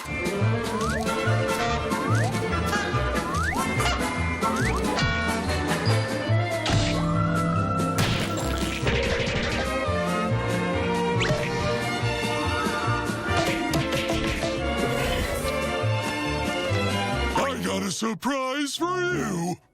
Where'd he go? You can't fire me. I'm not an executive at all. So go ahead. Send me away forever as a corporate spy if you want to, but not before I've had my say. So, this is the character Marv. He has a prominent role in this episode, and at one point, he stamps void on Patrick's head and he's sent home, okay? Remember this. Marv is sent home, but then he's seen again after Patrick reveals that he's not an executive. So, like, talk about a strange continuity error. Like, the dude was sent home, but I guess the animators forgot about this plot point and then drew him again despite the fact that he was sent home. So, bad mistake. Anyways, let's move over to episode number 4. First up is the episode Cookie Cooks. A very weird episode, but with a pretty funny plot. Here, take a look. Her and I will have the kelp consomme to start, followed by the sargasso salad. And the sweet and sour algae. Got one last thing to try. Waiter, there's an eyelash in me soup. This is so embarrassing. Wait! Oh no, don't go, sweetie pie! Yeah, Mr. Krabs got himself in some trouble with his wifey, Mrs. Puff, in this episode. Really funny. But don't worry, he has a plan and brings her over to his house for dinner. And this is where we can find our first mistake. Let's see if you guys can spot it.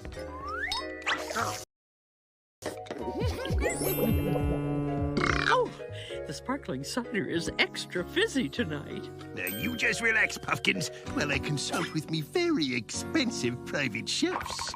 This one is really bad, but for about one frame, what's going on with Mr. Krabs? It's like some of his body's cropped, like the top of his eyes, the side of his claw, and that ain't even it, as there's another mistake in this episode. Let's see if you guys can catch it. How are we supposed to cook anything with this junk? What are you talking about? This is high-quality Navy surplus here.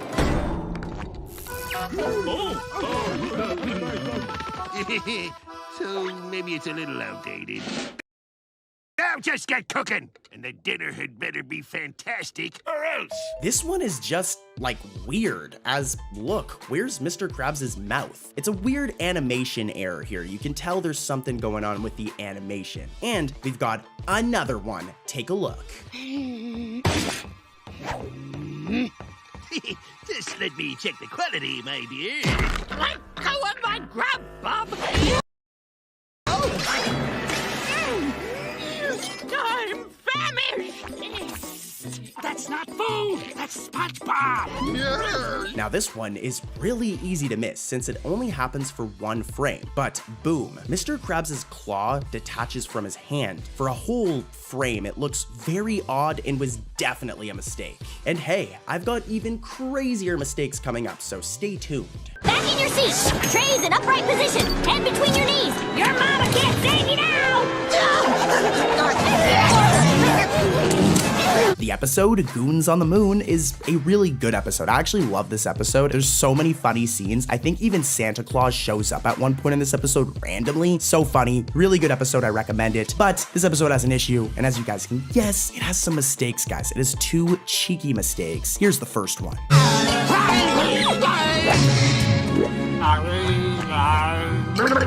Oh, shrimp.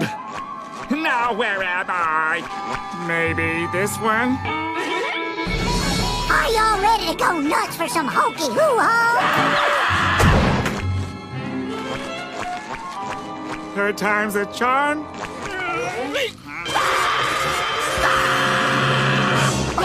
Now this one isn't that big of a deal, and it's honestly very easy to miss, but in this scene where Squidward is in the moon crater, the Krusty Krab delivery bag disappears and reappears constantly throughout the entire scene. It'll be there, then it's not there, then it's there again, and then it isn't there. And considering they're on the moon, I doubt like it's being put away and then being brought out randomly like this constantly, so this was definitely a mistake. There's some scenes where the animators forgot to draw the bag. And that ain't it for this episode. There's another mistake.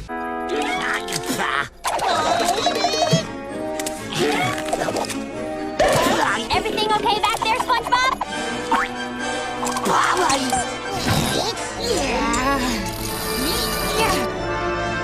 Perfection!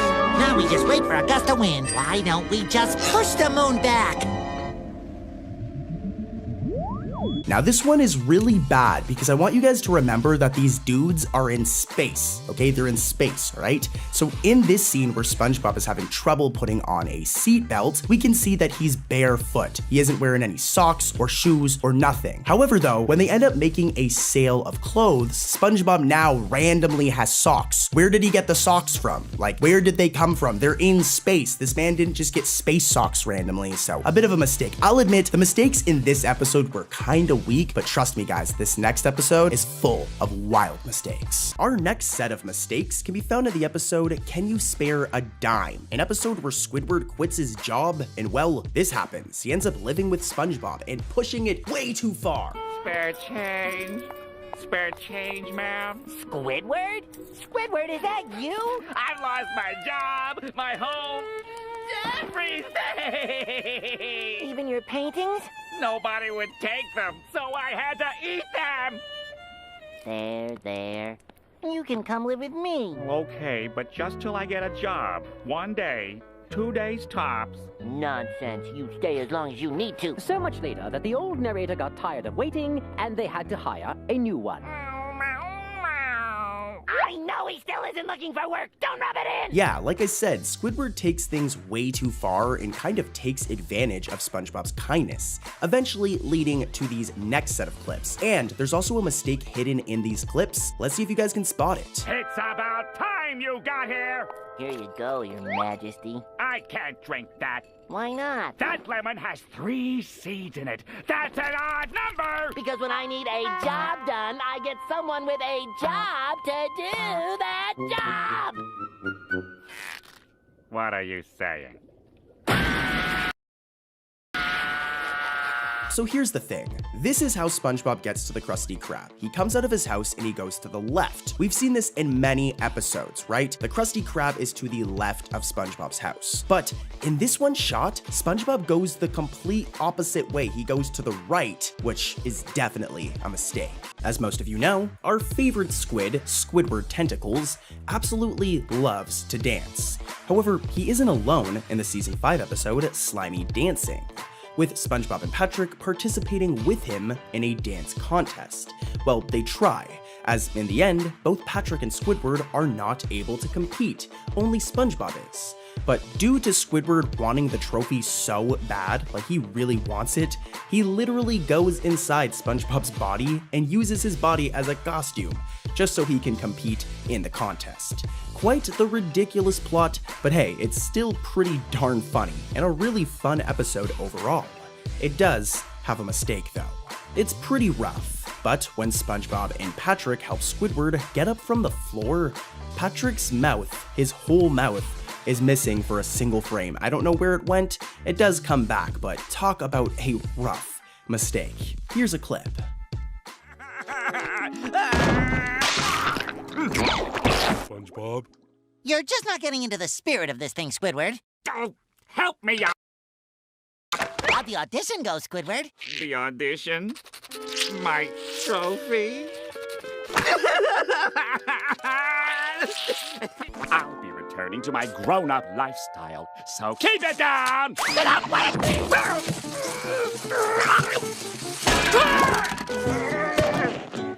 Squidward! Let's do another quick one from the episode Squidbait. Let's get right into it. Here's the first mistake. We have to work on your penmanship, Squiddy. My face! My face! Also my leg, but mostly my face! This one's definitely going to need some explaining. This character right here is Incidental 106, and he's colored like this. Remember these colors, alright? This right here is Incidental 107, and he's colored like this. After Baby Squidward scribbles all over Incidental 41's face, we get a shot of Incidental 106, but this time he's colored incorrectly. For some reason, they made a mess up, and they swapped Incidental 106 with Incidental 107's colors. What? Here's another mistake from Squid Baby. This one's interesting. We may have covered this one before, so I'm going to make it very, very quick. But when SpongeBob and Patrick yell, "Squiddy," not only is SpongeBob missing his arms, which might be more of a comedic effect, but a piece of his bottom is missing at the bottom of the screen. This is definitely a mistake. You can see the animation glitches and it's just cut off or something. Really, really weird. We ain't done yet though, guys. Let's head over to another episode. So many mistakes in today's video.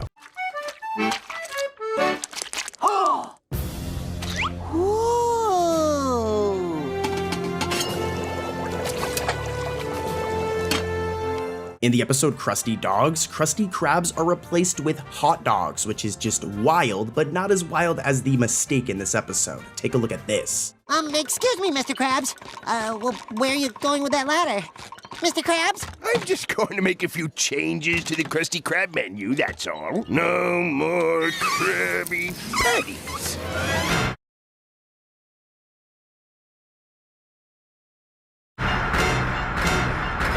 So as you guys just saw, a big part of this episode is that Mr. Krabs crosses the Krabby Patty off of the menu, like insane. So insane that an ambulance literally comes. Now maybe you guys caught this one on your own, but if you didn't, Cartoon Corey's got you covered. But normally in the Krusty Krab, there is this workstation area with the cash register that Squidward always works in, this boat right here. Squidward's workstation is just completely missing. It should be right here, but they just forgot to draw it during this one scene, which is kinda hilarious. Here's another one from this episode. I'll make it quick. Excuse me, Mr. Krabs.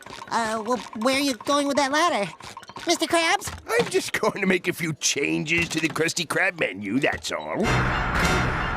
Yeah, okay, this one's funny. So Krabby Patties, right? They're not sold at the Krusty Krab anymore. Well then why in this scene that takes place after they're removed is there a fish behind SpongeBob still eating a Krabby Patty when they're supposed to be gone? Not that big of a deal, but still technically a mistake. And guys, we've got more. Here's another episode. And last but not least is the episode Don't Wake Patrick. This episode is all about Patrick sleepwalking and just, yeah, here. I'll let these clips summarize what happens in this episode. Pay attention because it's really good. Huh. I don't remember making such a mess. And I'm pretty sure I didn't eat spaghetti.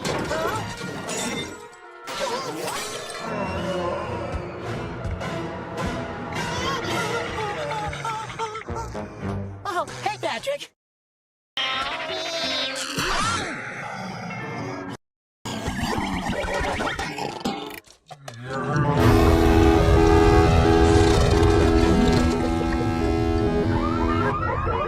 Okay, it's time for mistakes, guys. There is one really bad mistake in this episode. Keep those eyes peeled, watch closely.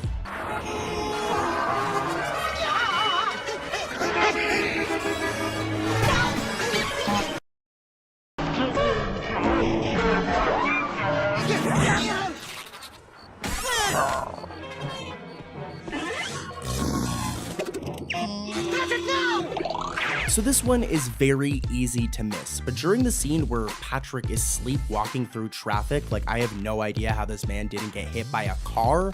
Well, take a look at these incidentals, because none of them were drawn with pupils. You can see they have their eyes, but there's no pupils, and guys, I'm sorry, but that's a mistake.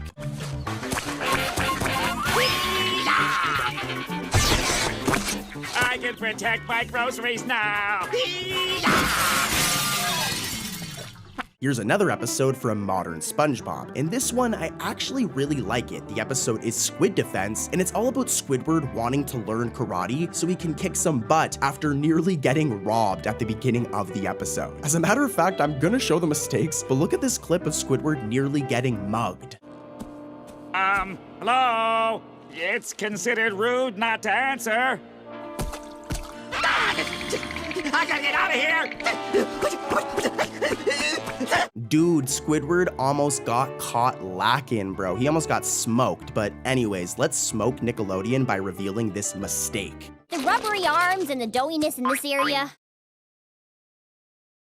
We obviously. All right, I'm ready. We've been through this. Yeah, so any hardcore SpongeBob fan should have caught this one, but take a look at this clip from Culture Shock when Squidward does his little tentacle dance. And as you can see, he has this many tentacles. Remember this as it's important. As in Squid Defense, when Sandy pokes him in the stomach, which is hilarious by the way, Squidward seems to only have 2 tentacles, which is like incorrect. He's supposed to have this many. Look at those dance moves though, like damn Squidward, bust a move, my boy. Anyways, here's another mistake from this episode. You missed the spot.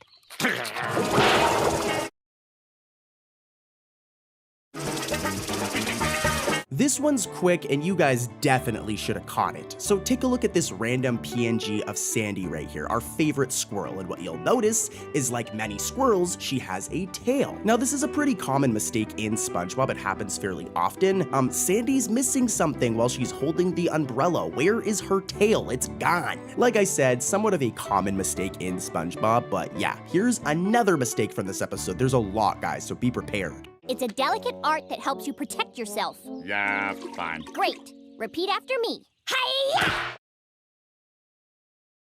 Hi-ya! Oh, whatever. Hi-ya.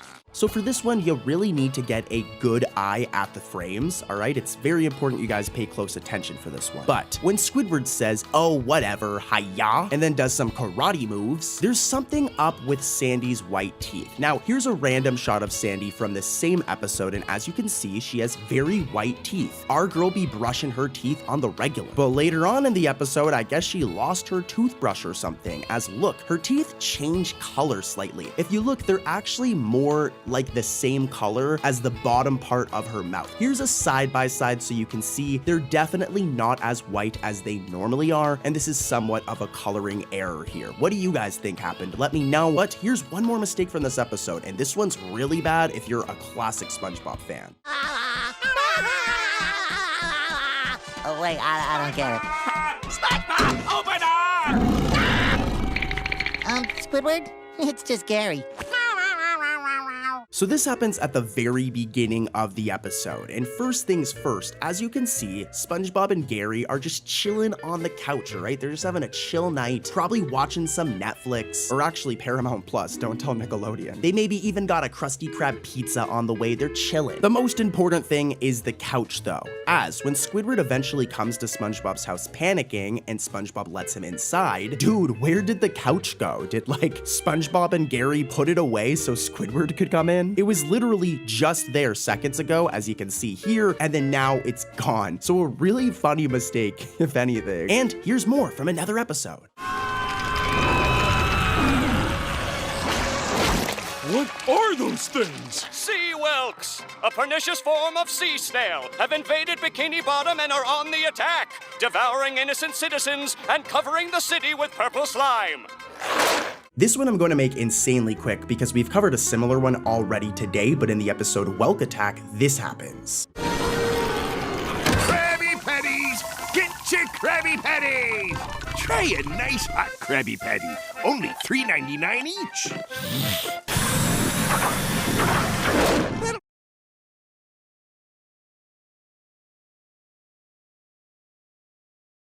Be $54.95. I will not be surprised if you guys did not catch it, but as Mr. Krabs is coming out with the plate full of Krabby Patties, and he exits the Krusty Krab with the doors behind him, if we look closely through the windows to the inside of the Krusty Krab, we can see that Squidward's cash register station is missing again. We know this because of the order window. We should be able to see the boat that Squidward is normally in right below that order window, but it's not there, and I'm definitely overanalyzing this because it's a kid's cartoon and it's not that big of a deal, but let's keep on overanalyzing and head over to another episode and find more mistakes. But actually, first, it's time for the random mistake of the day, where we take a very quick break from SpongeBob. Don't worry, we're gonna go right back to SpongeBob to expose a mistake in a random cartoon. Again, though, we're gonna go right back to SpongeBob, but for now, let's talk about Fairly Odd Parents, another Nickelodeon banger. The mistake can be found in the episode Power Mad, and it has to do with the character Chester. Here's a little hint, we're showing Chester on screen. Remember his hair color. All right, let's see if you guys can catch this mistake. Roll the clip. Guys, wait! We really need to stop playing. Why? I have to go? No, you don't. You just win at 6:13. So you guys probably caught it, especially with the hint I gave you, but if you didn't, Cartoon Corey's got you covered. So let's take a look at Chester right here, and we'll notice that his hair is blonde, all right? And even when they go into like virtual reality in this episode, his hair turns to like this pinkish color, but his hair is not black. So why during this scene are his eyebrows or eyelashes black? They should be blonde. So this is totally a mistake, and let's get back to SpongeBob. Do let me know in the comments though, guys, what other cartoons you want me to cover for the random mistake of the day. But yeah, back to SpongeBob. Flying Dutchman! What are you doing in my house? I'm stuck here while my ship is being repaired. I'm here to haunt ya! Next up, we have the episode Ghost Host, an episode all about SpongeBob and the Flying Dutchman having to stay together after the Flying Dutchman is like too broke to get himself a new place. He crashes his boat, so he has to stay with SpongeBob, and he just stays way too long. But anyways, this episode has 2 mistakes in total. Here's the first one. Let's see if you guys can spot this one. But we're going to raise you up from your squalid condition through the use of visual aids. Watch now. What in barnacles is it? A journey into self-awareness. So I want to give credit where credit's due. This mistake was actually pointed out to me by one of you guys in the Grapple gang, so shout out to you. But during this scene where SpongeBob is going to start the journey into self-awareness video, his red tie, which is supposed to be red, is the same color as his skin. His tie is yellow, so I guess the animators accidentally colored his tie in as yellow instead of red, making for a really bad mistake, guys. Like, what? And there's more. There's another mistake in this episode. Roll the footage. No such things. No such thing as ghosts. Bob?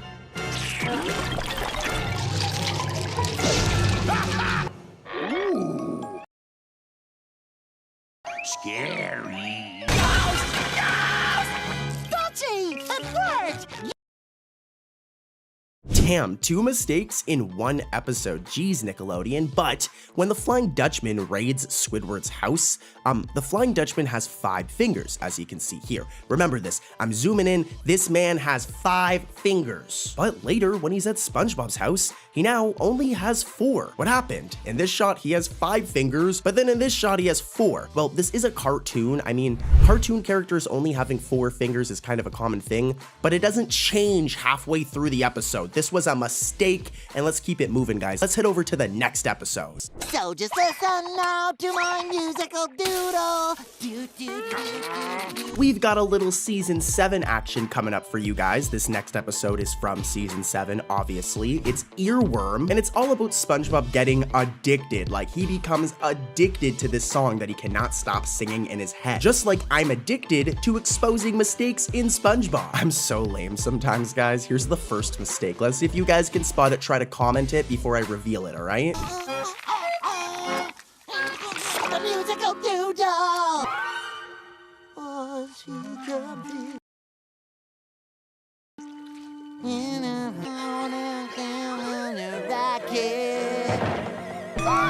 You're done for the day.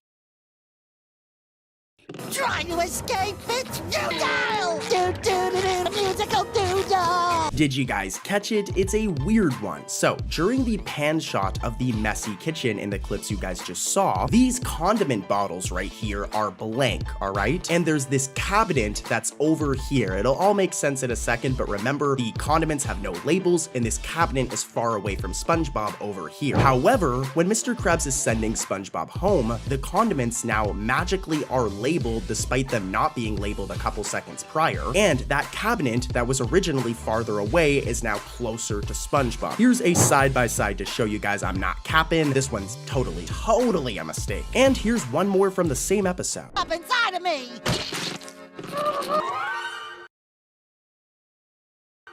Oh, shit. What in blazes are you doing? That's it, boy. You're done for the day. Trying to escape it? This one's kind of similar. So when SpongeBob messes up the Krusty Krab kitchen, there is a stack of Krabby Patties near the back left corner, and the word doodle is written over Mr. Krabs' office door. Again, I'm always rambling, but remember this. Remember the word doodle, and remember that stack of Krabby Patties. Now I'm hungry. As when SpongeBob eventually runs out seconds later, like literally seconds later, the doodle is missing, and that stack of Krabby Patties is missing. Now maybe Squidward came along and moved the Krabby Patties, but the doodle on Mr. Krabs' door, that is 100% a mistake, guys, 100%. And let's keep it moving, lots coming up. That's just a snail's way of saying he likes you. Tickles! This one's gonna be good. The episode is dumped. This episode's all about Gary wanting to hang out with Patrick more than SpongeBob. It's actually really sad. Here's some sad clips from this episode where you can see it's hurting SpongeBob. And then we're gonna get into what hurt my childhood, the mistakes in this episode. But roll the clips and then we'll get right into those mistakes. Take a look at these sad moments. Gary, turn around, Gary, turn around. Gary, no. Gary, no. No, don't do it, Gary. No, Gary. I guess you're not coming back, Gary. Yeah, man, poor SpongeBob. Imagine if your dog or cat just wanted to hang out with your friend or your sibling all the time and not you. It would break my heart. But anyways, we gotta expose some mistakes. Here's the first one. Okay, that's it, mister. You are coming home with me right this instant. Say goodbye to Patrick, Gary. Did you guys catch that? Because I sure did, and it's really rough. So, when SpongeBob carries Gary away from Patrick forcefully, and we can see Gary's very sad about it, when the scene zooms in on Gary, for some reason, SpongeBob's sleeve is green. Look at this, it's green instead of white. This is one where I don't even need to show ya, but this is how SpongeBob normally looks, and his sleeves are white. And then as you can see in this shot, why are they green, dude? Like, what? Also, if you look, Gary's spots are way bigger than they normally are. Here's another shot of Gary from this exact same episode from earlier on in the episode. Look right here, I'm circling him. And then look at him in this shot. Why are the dots so big? They're massive. And guys, there's one other mistake from this episode. Take a peek at this. Oh, Gary, why did you have to go? Why, Gary? Why? You need to have a good eye for this one, but at one point we can see this picture of Gary, all right? But what's wrong with the picture, guys? There are no spots in the picture of Gary, which is, yeah, another mistake. I think we can all agree that Mr. Krabs is a terrible boss. He overworks his employees, he's greedy, he's even a bad dad. But in the episode Company Picnic, he decides to do something nice. Take a look at these clips. Just watch out because here it comes. Yay! Oh, what now? Too much wheeling. What is... Oh, pickle juice!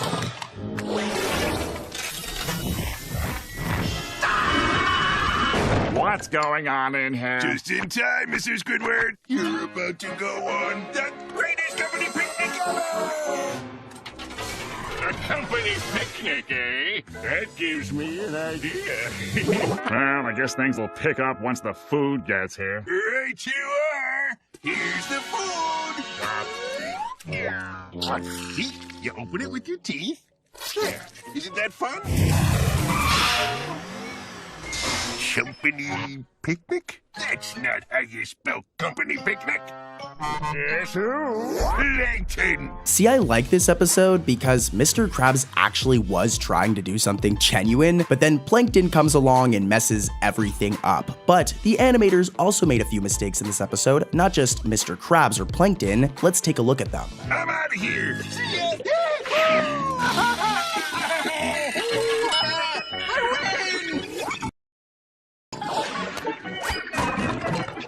You can never have too many. Hey, Squiddy Bird. I've got a plate. It's made of paper. It's a paper plate. Okay, so at one point of this episode, we get to see these two stuffed walruses, okay? And as you can see, their tusks are yellow, their bodies are orange. Remember this, it's very important. Well, when SpongeBob hears Squidward, Mr. Krabs, and Plankton laughing together, the two stuffed walruses, now their tusks are orange. Originally, they looked like this, they were yellow. Now they're orange, which is a very weird mistake. I'm nitpicking, but like, I don't even know how this mistake happened. In the episode House Sitting for Sandy, SpongeBob gladly accepts to house sit Sandy's tree dome. Well, she's away, and while all is quiet at first, this quickly changes when Patrick arrives, yes, Patrick for a visit, and causes absolute chaos, which eventually results in the tree dome getting destroyed. Yeah, this episode is pretty wild. I recommend it. Now, don't worry, they figure it out by the end of the episode, and everything works out for Sandy. But if we rewind back to this scene, there is actually a mistake, and I know you missed it. When Sandy is giving SpongeBob a rundown of what to do while she's gone, there are a few frames where the patch normally found on her suit is just missing, thus making for an awkward little mistake. And last but not least is my collection of rare and fragile artifacts that has to be cleaned twice daily. Now, are you sure you can handle all that, Sponge? Anything at all! Oh, I like a man who begs. See? Told you.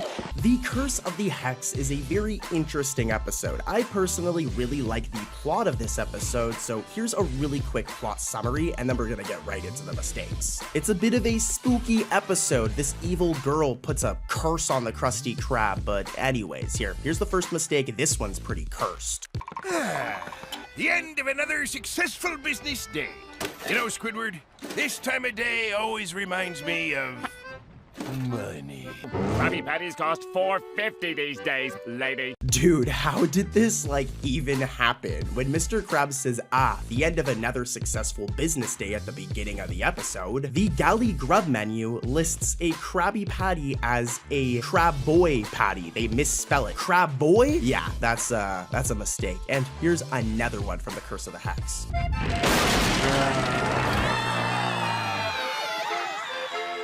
This one's more towards the ending of the episode, and we're going to really need to zoom in to highlight this one. But when the customers run out of the Krusty Krab at the end, as I was saying, if we watch Incidental 13 here, they're supposed to run off screen, right? But they actually disappear before running off screen, which is 100% an animation glitch. You can see the layer of him moving was cut off before hitting the side of the screen, and it looks really weird. We're playing it in slow motion, but yeah, this one, it's a very minor detail. No one would notice this, but I definitely did, and it's a mistake. Oh, wait though. I actually found another one from this episode. Roll the clip.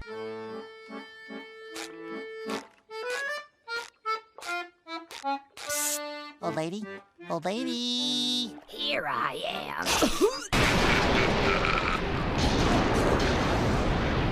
Did you guys notice what's missing? Well, normally there's a back door in the Krusty Krab kitchen that leads to the outside, like the back of the restaurant. We've seen it in so many other episodes, but for some reason in the Curse of the Hex, there is just no back door when it should be right here. So yeah, another mistake in this one. We've been stuck up here for 3 days. We told you you wouldn't fit in. Next up, we're talking about one of my favorites, Club SpongeBob. I love this episode. As you guys know, SpongeBob, Patrick, and Squidward get trapped in the kelp forest, and Squidward nearly starves because the magic conch shell just does not like him. That thing does not like Squidward. Now, during one of those scenes where Squidward nearly starves, we have a mistake. It has to do with SpongeBob's drink, all right? Watch this. Dude, we're falling right out of the sky. We gotta drop the load.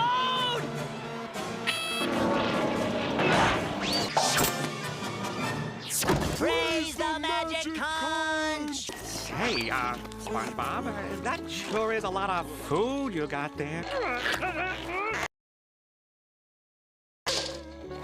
You know I was just kidding around earlier, and I mean, I'm still part of the club, right? Yeah, so you guys may have caught it, but as SpongeBob is drinking his drink, the actual liquid in the cup does not go down at all. Like, we can see the glass with the liquid here before he picks it up, and then when he's drinking it and puts it back down, nothing changes. And you know, I'm nitpicking, but this is a mistake. Like, I wish I had infinite orange juice like SpongeBob over here, but that's just not...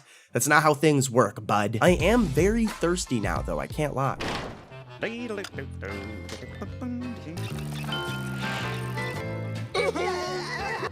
look! It's Woodward! Wow. Sorry, Squidward, but you couldn't get in even if you tried! Huh? You should be begging me to join! Can't join! Can't join! You can't get in!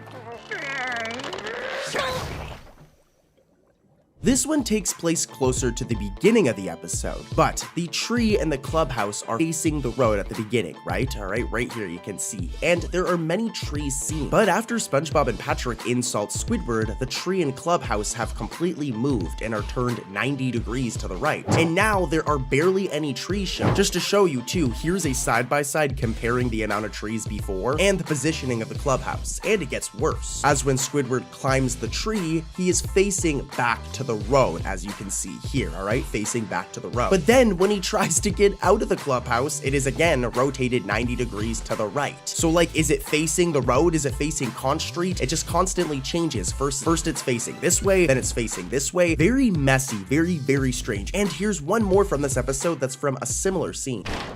I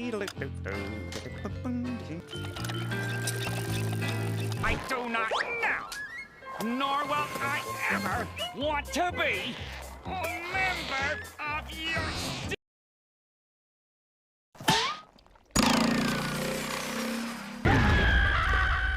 Did you guys catch it? Well, when Squidward rides on his bike, he leaves his door open, all right? It's open. But then seconds later, as soon as he tries to get back down, the door is just randomly shut. And here's the thing, no one would have shut this door unless like a random other pedestrian incidental character came along and closed his door. There's no way his door would have closed. So kind of a weird mistake here. You can see they drew it with the door open and then forgot about this and drew it with the door closed. Not a big deal, but still a mistake. And let's keep it moving, guys. Here's another episode of SpongeBob with some wild mistakes. As any longtime SpongeBob fan knows, this place is SpongeBob's iconic pineapple home, a place he's lived in ever since the show's first ever episode, and it's even mentioned during the show's theme song.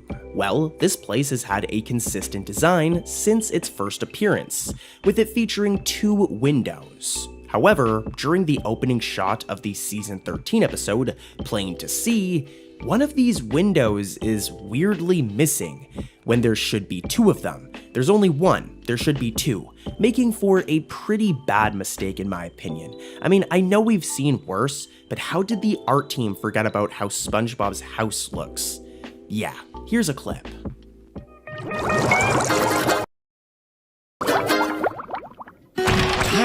What a beautiful morning. Time to check the mail and see who loves you, Squidward.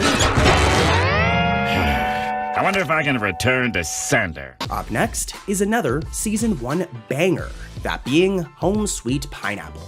In this episode, SpongeBob tragically loses his pineapple home and is forced to live with some friends. However, when this fails, he nearly moves away by the end of the episode to go live with his parents, Harold and Margaret SquarePants. Fun fact, this was actually both of SpongeBob's parents' first ever appearance in the show. But anyways, on to the mistake. We actually have two.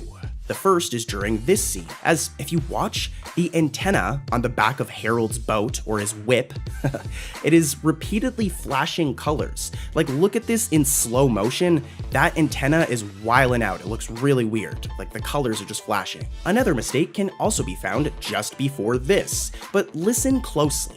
So, as you can see in this shot, SpongeBob is rocking this fresh little hat. It's a nice little dad hat. We can see it right here. Well, in this zoomed in shot that follows, the hat is suddenly gone. SpongeBob isn't wearing the hat anymore. But then, literally in the next shot, boom, the hat is back while he's talking to Squidward. Talk about a messy scene. Here are a few of the clips.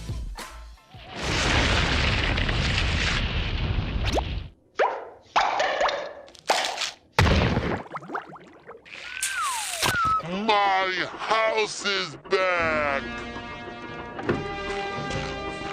Oh, good old pineapple. It's exactly like it used to be. Here's the kitchen window, here's the faucet, here's the refrigerator, the nicest thing. Oh, Squidward, isn't this great? I'm back forever.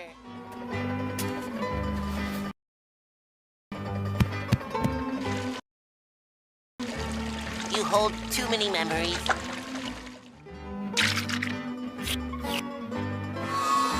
Well, Squidward, this is goodbye. Goodbye, SpongeBob. When you write these stories, you gotta use a little imagination, boy. Imagination. Yeah! Maybe instead of man watches pole, you could say something like, oh, man marries pole. We talk a ton about SpongeBob season 1, 2, and 3, or seasons like 11, 12, and 13 on this channel all the time. But let's go smack dab right into the middle with season 6, the episode being the Krabby Chronicle, an episode all about a Krusty Krab newspaper. It's wild. What we're really here to talk about though, guys, is what you guys clicked on the video for, are the spicy mistakes in this episode. Roll the footage and let's see if you guys can spot it. Well, gee, Mr. Krabs, I've written about everyone in town. Any ideas, sir? Surprise me! Give me a shocker. Oh, the wildest story ever, huh?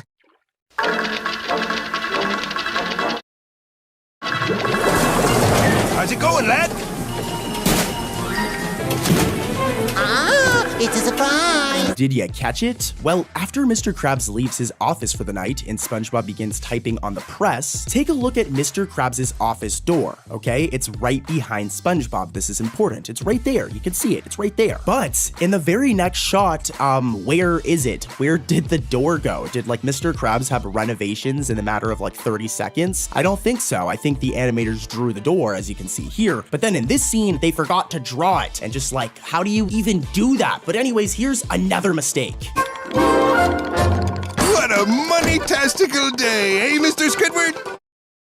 Yeah, I'm just raking it in. I'm excited about all the newspaper sales, too. This next mistake is very similar to the last one, as when Mr. Krabs is walking up to the Krusty Krab, take a look at this poster of a Krabby Patty on the window. It looks delicious. I would love a Krabby Patty, but more importantly, the poster, remember that this poster is right here. As when Mr. Krabs eventually enters the Krusty Krab, the poster that we just seen is just gone now. It's vanished. It just, it doesn't exist anymore, which is another continuity error, guys. You know, continuity errors aren't that bad, I'll admit, but they're still a mistake, and guys, we've got more mistakes coming up. Let's keep it moving. As most of you know, Mrs. Puff has been trying to teach SpongeBob to drive for years. It's been like 23 years at this point of her giving SpongeBob driving lessons, and the dude always fails. So, in the episode Tutor Sauce, Mr. Krabs decides that it's his time to give SpongeBob a lesson, and, well, this happens. I'm sorry, Mr. Krabs. Oh, I can't even cry right.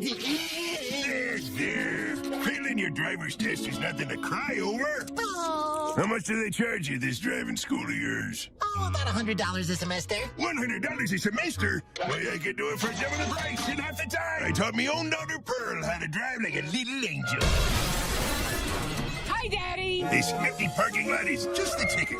Like every young person, the novice bowler needs plenty of open obstacle free space. Mr. Krabs, you're so wise. Didn't disagree with you there.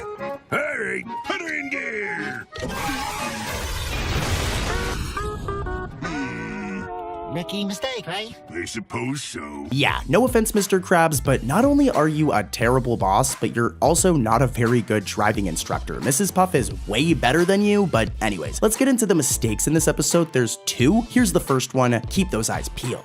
Now slowly inch forward. Inch, inch, inch, inch, inch, inch, inch. Oh, broken wall. That's about 15,000. Lawsuits. Oh, that's a lot of zeros. All right, Krabs, get a hold of yourself. You've been in worse faces than this. Look at that face.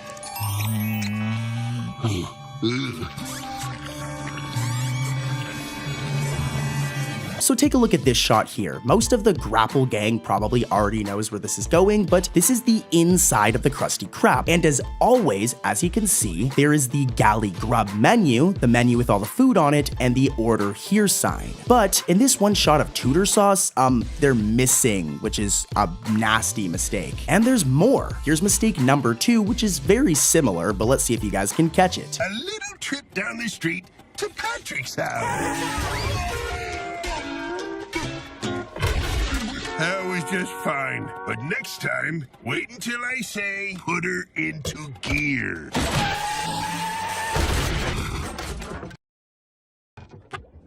You missed one. It happens really fast, but when Squidward says, "You missed one," the Galley Grub is misspelled as G-A-L-L-Y Grub. Normally it's spelled as G-A-L-L-E-Y, as you can see right here. That's like the proper spelling, but I guess the animators forgot how to spell because they didn't include the E. Anyways though, these first 2 mistakes were kind of weak sauce, guys. Let's move over to episode number 2, which has even crazier mistakes. Let's do this. Why don't you just take it off so you don't have to go to work today? I'm afraid it doesn't work that way, buddy. I hate that hat! You know, we cover a ton of mistakes on this channel, and there are some mistakes that just actually crack me up, and this is one of them. It's from the episode No Hat for Pat, which is kind of an underrated episode, just saying, with Patrick becoming an attraction at the Krusty Krab because he constantly falls and hurts himself. I actually feel kind of bad for Patrick in this episode, but anyways, here's the first mistake. Let's see if you guys can catch it. Grapple gang, roll that footage.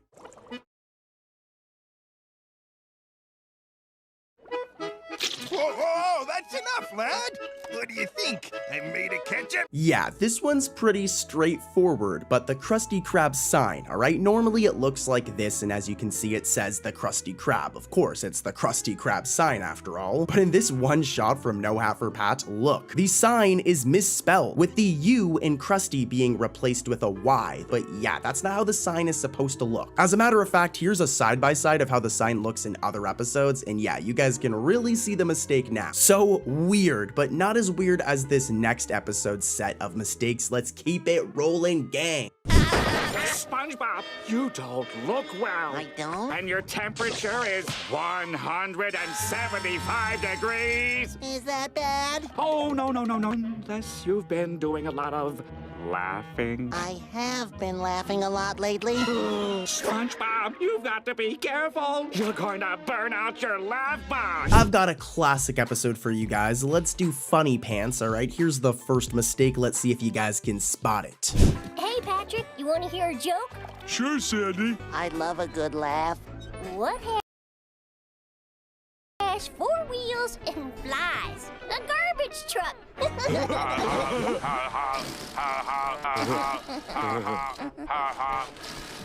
Did you catch it? That first mistake takes place during this scene, during SpongeBob's daydream.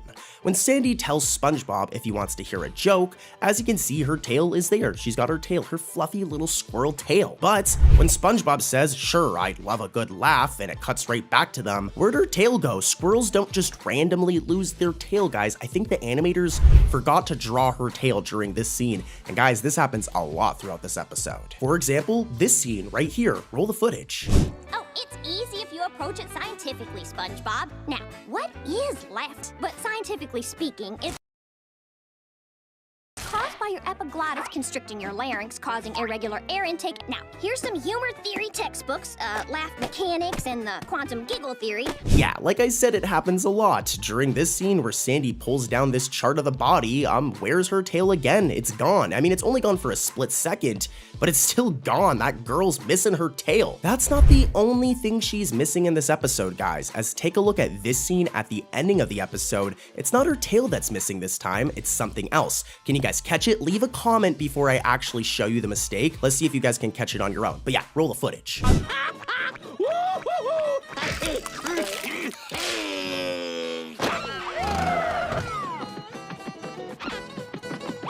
Look, he's waking up. Where am I? You're in the hospital, silly. Again, it happens near the ending of the episode. But when SpongeBob wakes up from his coma, Sandy's zipper and badge are just missing from her suit. They're just gone. Here's a shot of how it normally looks. As you can see, she has all the designs on her drippy suit, but in this one shot, they're just not there. Again, the animators just didn't draw them. So yeah, they're really doing Sandy dirty in this episode, guys. She's missing her tail twice, and they even messed up on her iconic suit. I feel bad for Sandy, but anyways, it's time for the random mistake of the day, where we take a quick break from SpongeBob to talk about mistakes in a random other cartoon suggested by you guys, the Grapple Gang. Today, we're gonna do The Loud House. You guys know I love this show. Another Nickelodeon banger. Remember, comment other shows you guys want me to cover in the future. I'll try my best to do it. But for now, we're doing The Loud House, and the episode is Can't Lin Them All. Here's some context. It has to do with this Joker over here, Creeps the Clown. More specifically, his wig. All right, let's roll the clips and let's see if you guys can catch it.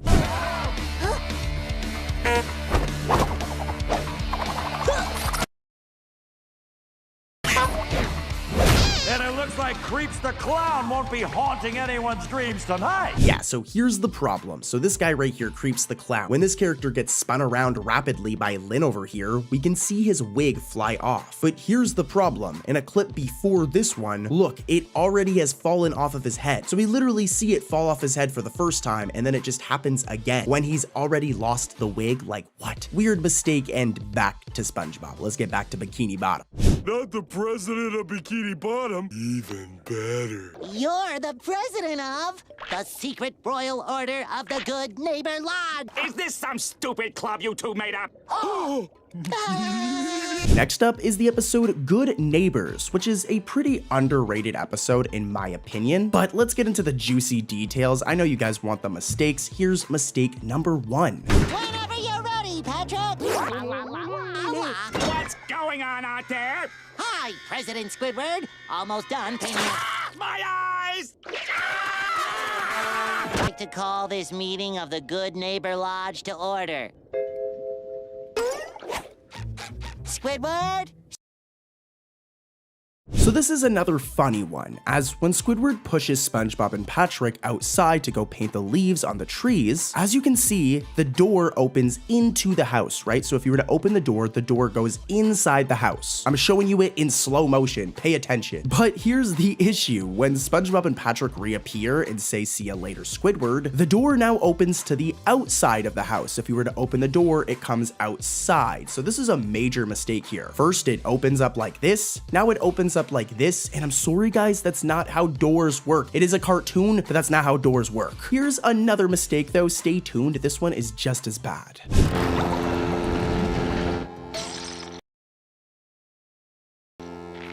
SpongeBob. Good morning, Squidward. SpongeBob, what are you doing in my house? I came to make sure you don't oversleep and miss work. It's Sunday! Alright, so take a look at this shot of Conch Street. As you can see, SpongeBob, Patrick, and Squidward's house all have these pathways, okay? They all look different, but they have a path getting to their house. Well, when Squidward hears SpongeBob's alarm clock go off in this episode, the ladder's pathway is missing. It's just gone. Poof, where is it? What's funny is it does appear in the episode, but during this one shot, the animators, I guess they just didn't want to draw it. They were feeling kind of lazy because it's not there. That's not it though. Believe it or not, this episode actually has 3 mistakes. Here's the third one. Good morning, Squidward. SpongeBob, what are you doing in my house? I came to make sure you don't oversleep and miss work. It's Sunday! die! It's very easy to miss, but pay attention as before Squidward yells, "It's Sunday," SpongeBob's pupils become uncolored for a split second. They just have no color, and they're not supposed to look like that, dude. Attention zoo patrons! Clamu the giant oyster is on an emotional rampage. Please scream and run around in circles. Thanks for coming. Here's another season 2 banger, The Smoking Peanut. This episode is actually a little more underrated in terms of season 2. Like, people like this episode, but I feel it gets overshadowed by all of the other bangers in season 2. Of course, though, just like that last episode, I gotta ruin some childhoods here because there's mistakes in this episode. Roll the footage. Hey, Patrick, what are you doing? Oh, hi, SpongeBob. I'm just continuing my investigation of the Great Clamu Caper. Have you found out anything? Yes! No, wait. No. Don't worry, SpongeBob! Patrick's on the case! The truth will be revealed! I'd better go see Sandy. She'll know what to do. I can't stand it anymore. That poor critter. So you need to pay close attention, and you guys need to listen closely for this one. So, while SpongeBob is running to Sandy's tree dome saying, "I'll ask Sandy, she'll know what to do," the typical SpongeBob bubble transition starts, but if we look at the bottom, we can see this weird blue card that says Rough Draft Korea on it, which might be confusing to you guys, but this is a mistake. Back in the day, Rough Draft Korea is the company that would animate all of the episodes of SpongeBob. It would be written and the storyboards and everything would be done in North America, but then it would be sent to Rough Draft Korea to do the final edit and animate everything. So yeah, this text in blue screen at the bottom was a mistake by Rough Draft Korea during that transition between different scenes. So if you understand animation, I'm over explaining this and you already get it. So yeah, here's another mistake from the episode though. The Bikini Bottom Zoo is having its annual flea day. Flea balloons, flea drinks, flea light bulbs. Let's book him! Wow, you guys are good. I'm the last person I would have suspected. Yeah, tell it to the judge, Pinky. Oh no! Patrick's too sensitive for the big house! Wait! Stop! I'm the one you want! So for this one to make sense, I need to show you footage from earlier on in the episode. So as you can see in this shot right here, Oyster Stadium is like a walled-in zoo with like big walls and everything, all right? But if this is the case, then how can SpongeBob still see the stadium top to bottom clearly from his house during this scene? It's not that big of a deal, but that's a mistake. Like, SpongeBob would not be able to see that good of a vision of the stadium from his home. He'd be able to see it, but it's walled in. He wouldn't be able to see inside it like that. So totally a mistake and kind of a funny one. Let's keep it moving though, guys. Lots of unbelievable mistakes coming up, so stay tuned, especially this next one. As you guys know, our girl Sandy over here is quite the daredevil. Like, this girl loves extreme sports. Like, she is obsessed. Well, this is a major part of the plot in the episode Squirrel Record. Here, take a look at some of these clips. It's really funny, and then we'll get into the mistakes. It's all right here in the Guinness Ripley Enormous Book of Curiosities, Oddities, and World Records. I swear by the power of Texas, I'm gonna break all the records in this here book. Most walnuts in mouth. On, 4, hello. Largest rubber band ball. Woohoo! Next, spiciest chili gargle.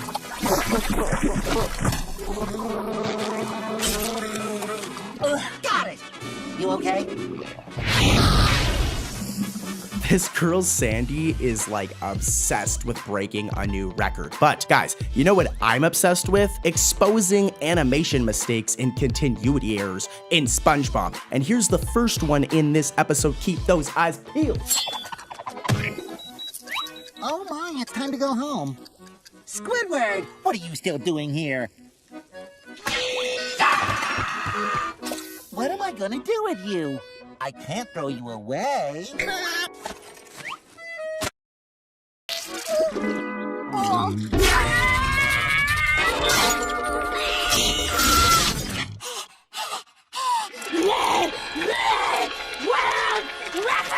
I know just what you need.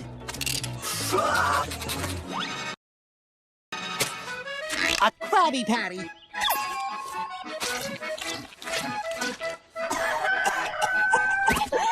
This one might not seem like a mistake at first, but listen closely, Grapple Gang. When SpongeBob puts a patty in his wallet, we get to see the inside of his wallet and we can see his milkshake license. Now I want a milkshake, guys. Comment down below what your favorite milkshake flavor is. But anyways, when he puts the patty in his wallet, we can see his milkshake license. It's right here. But in the next scene, when SpongeBob takes out the patty after Sandy had raw chum, the inside completely changes. Where is his milkshake license? Now it's replaced with a picture of a cowboy saying yeehaw, which hey, I'm not gonna complain about, it's a funny picture, but at first he had this in his wallet, and then literally seconds later it's changed, so I don't think SpongeBob randomly organized his wallet in the middle of a SpongeBob episode, so this was a continuity error.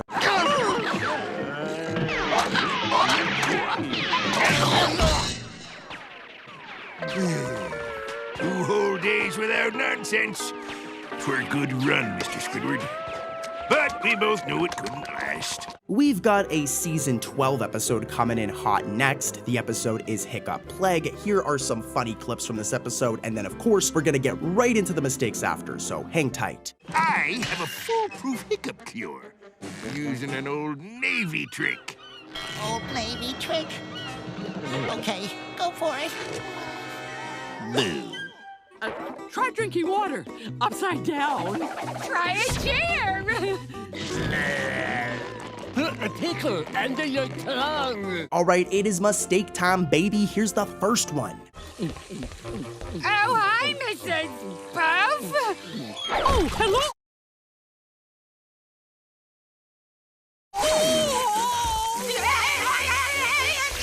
Yeah, so during that scene you guys just saw right there, Pearl, she's missing the P that's normally on her shirt. Here's a PNG of Pearl. As you can see, normally she has that P on it, and in this one shot, it's just missing from her shirt. It just was not drawn. Here's another mistake from this episode, though. This one's pretty spicy, too. Try drinking water upside down. Try a chair.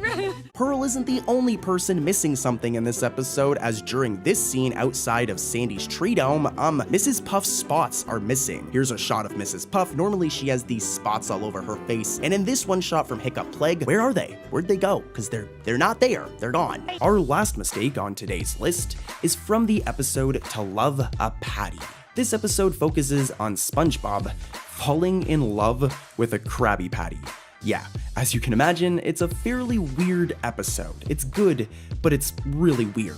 Let's talk about some mistakes though. Now, during this scene, there is a huge mistake that a lot of people miss. When SpongeBob says, "Oh, Patty," when we're together, his white teeth turn yellow for a second. I know we've talked about this type of mistake before, but this one's new, and it's disgusting. SpongeBob, go brush your teeth. Pretty gross. What's cooking there, Patty? Oh, are you kidding? I love crepes. Oh, Patty, when we're together, I feel like we're in our own little world. Like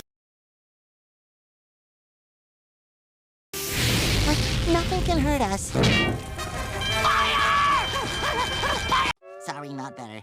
Oh, I know. Here, just use a little tape and there you go. Good as new. Well, that's all right, because we'll find a new shell for ya. Okay, let's talk about SpongeBob Season 6. It's not the best season, but as I've said before, it also has a ton of good episodes. One of those episodes is Shell Shocked. Unfortunately, though, I have to, bear some bad news and ruin some childhoods, as this episode has 2 mistakes. Here's the first one, Grapple Gang. Let's see if you guys can spot it before I reveal the mistake, alright? Take a look. Mr. Krabs, perhaps you could help me find a new shell for Gary. Well, I'd be honored to help you and your sniveling snail during such desperate times. Now, how much you got? Nothing, Mr. Krabs. I'm broke. Oh, I see. But wait, Mr. Krabs! Did you guys catch it? As this one is blatant. Like, I don't know how the art team missed this one. How they could, render and finalize this episode with this mistake in it. Cause it's bad, man. But yeah, when Mr. Krabs says, "Oh, I see," during this scene, let's take a look at his arm, as one of his red arms is not very red right now. As a matter of fact, it's transparent because the animators forgot to color in his arm. Look, older episodes get a little bit of an excuse, but this is season 6, which is still kind of old, so. But still, this shouldn't be happening, man. Like, I'm zooming in on this. That is rough. And that's not it for this episode. There's another one that's pretty bad too. Take a look at this. Okay, you're right, it's not a shell. Oh! Greetings, Earthling. I am SpongeBob. I come from the future. This is another very blatant one. So when SpongeBob puts on the space helmet, let's watch it in slow motion. As if we look closely, SpongeBob's arms actually go through the space helmet as he's putting it on. Yeah, I'm gonna freeze right here and you can see it, like his arms are just going through it. So yeah, another rough mistake for this episode. It's a good episode, shell-shocked, but boy are the mistakes bad. Not as bad as this next episode. Let's head over to this next episode. Let's do it. Our next mistake can be found in the season 4 episode, Krusty Towers, an episode all about Mr. Krabs coming up with a new business scheme and transforming the Krusty Krab into a full-on hotel. However, things get problematic when Squidward quits and decides to return as a very entitled and rude guest. Now, to be honest, this episode is full of mistakes, but for today, we're just going to focus on one. It's pretty funny, but throughout the episode, it is established that the Krusty Towers has 17 floors, as you can see in this shot. However, whenever the place is shown from the outside, there are only like 12 floors. Like, count them, as you can see there's only 12. Yeah, talk about a funny little mistake. Here's a clip. And why in tarnation would I do that? They got 4 legs that aren't broken. The plaque. Too bad we couldn't take the elevator, but it is for guests only, and you are an employee. If they could charge that much for a lousy burger, imagine how much I could charge for a lousy Krabby Patty. And thus, the Krusty Towers was born. Why would anyone stay at a hotel in Bikini Bottom? It's in the middle of scenic nowhere. There's nothing to do but get stung by jellyfish. See?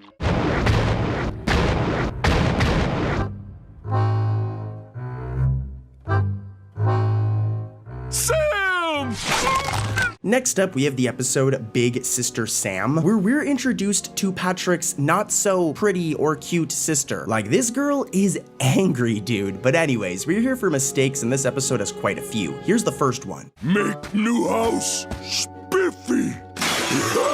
More spiffy. Come on, sis. They can't bother us under our rock. Did you guys catch that? It has to do with the doorknob on Squidward's house, alright? So, when Sam spiffs up the house, she adds the front door from Squidward's house, alright? You can see it right here. And at first, when we see it, the doorknob is on the right. Remember this, alright? The doorknob's on the right. However, though, in a few scenes later, it's now magically on the left. Here's a side-by-side. At first, it was on the right, and now randomly, it is on the left. What a weird mistake, and here's another one. Have much get to do. Wow, I cleaned my rock just for you. Hey, let's go inside and play.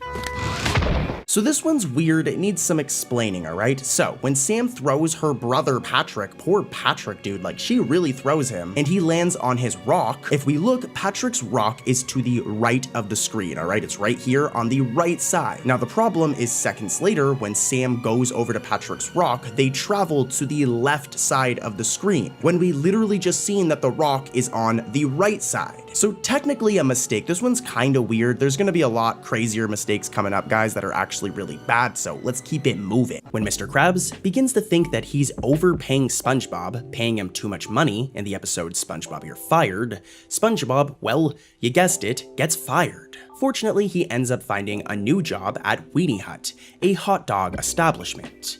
At first, things are pretty darn rough for SpongeBob, with him even being fired at his new job. But don't worry, in the end, SpongeBob goes back to where he belongs, the Krusty Krab. Now, I hate to be that guy, but at one point of the episode, SpongeBob claims to not know what a hot dog is. However, this is a blatant writing error, as if we go back to the season 1 episode Walking Small, SpongeBob literally steals hot dogs from Bikini Bottom residents and even eats them. So yeah, this was some poor continuity. Here's both clips. There's something not quite right about this food, but I'm not sure what it is. Aha!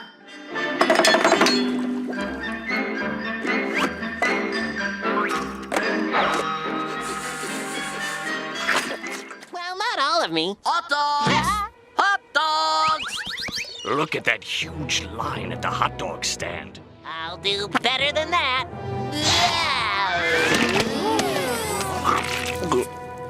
Let's go home. Our next mistake can be found in the season 12 special, SpongeBob's Big Birthday Blowout.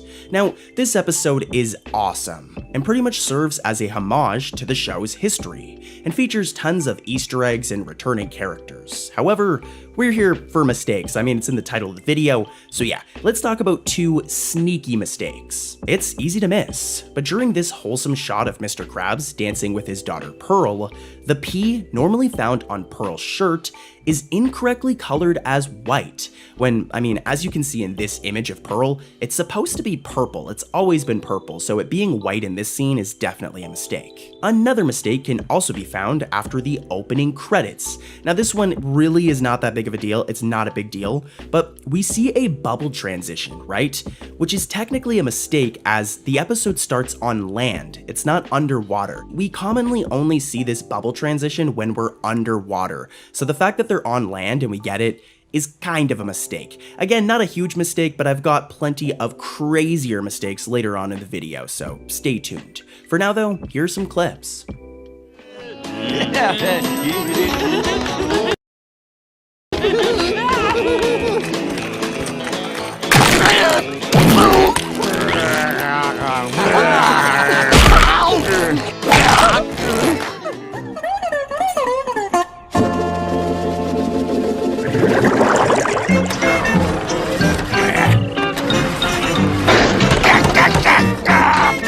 In the episode, Copy Bob Ditto Pants, Plankton comes up with a new scheme. He makes an identical clone of SpongeBob, of course to steal the Krabby Patty's secret formula.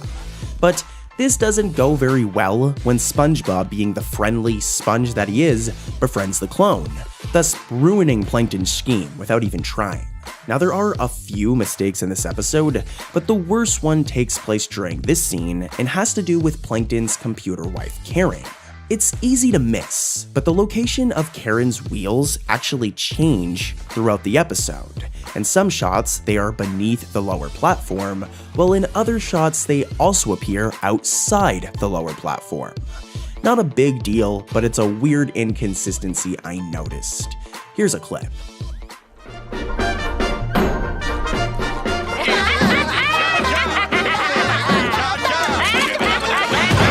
More fruit punch, SpongeBob? You know, Plankton, when you invited me over, I thought it was another trick to get the Krabby Patty formula. Now I see you just love social gatherings in the workplace.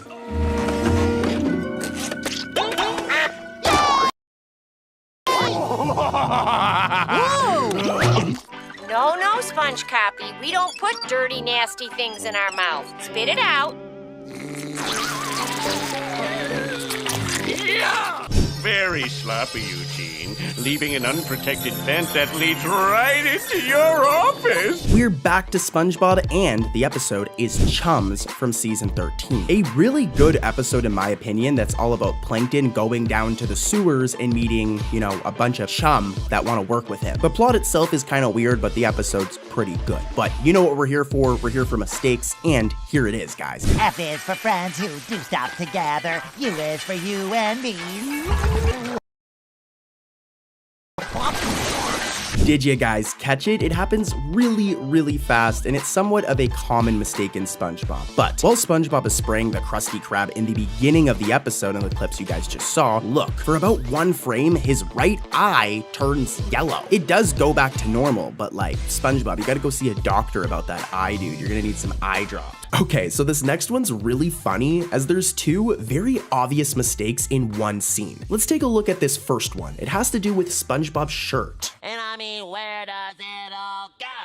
Huh? You know what I mean?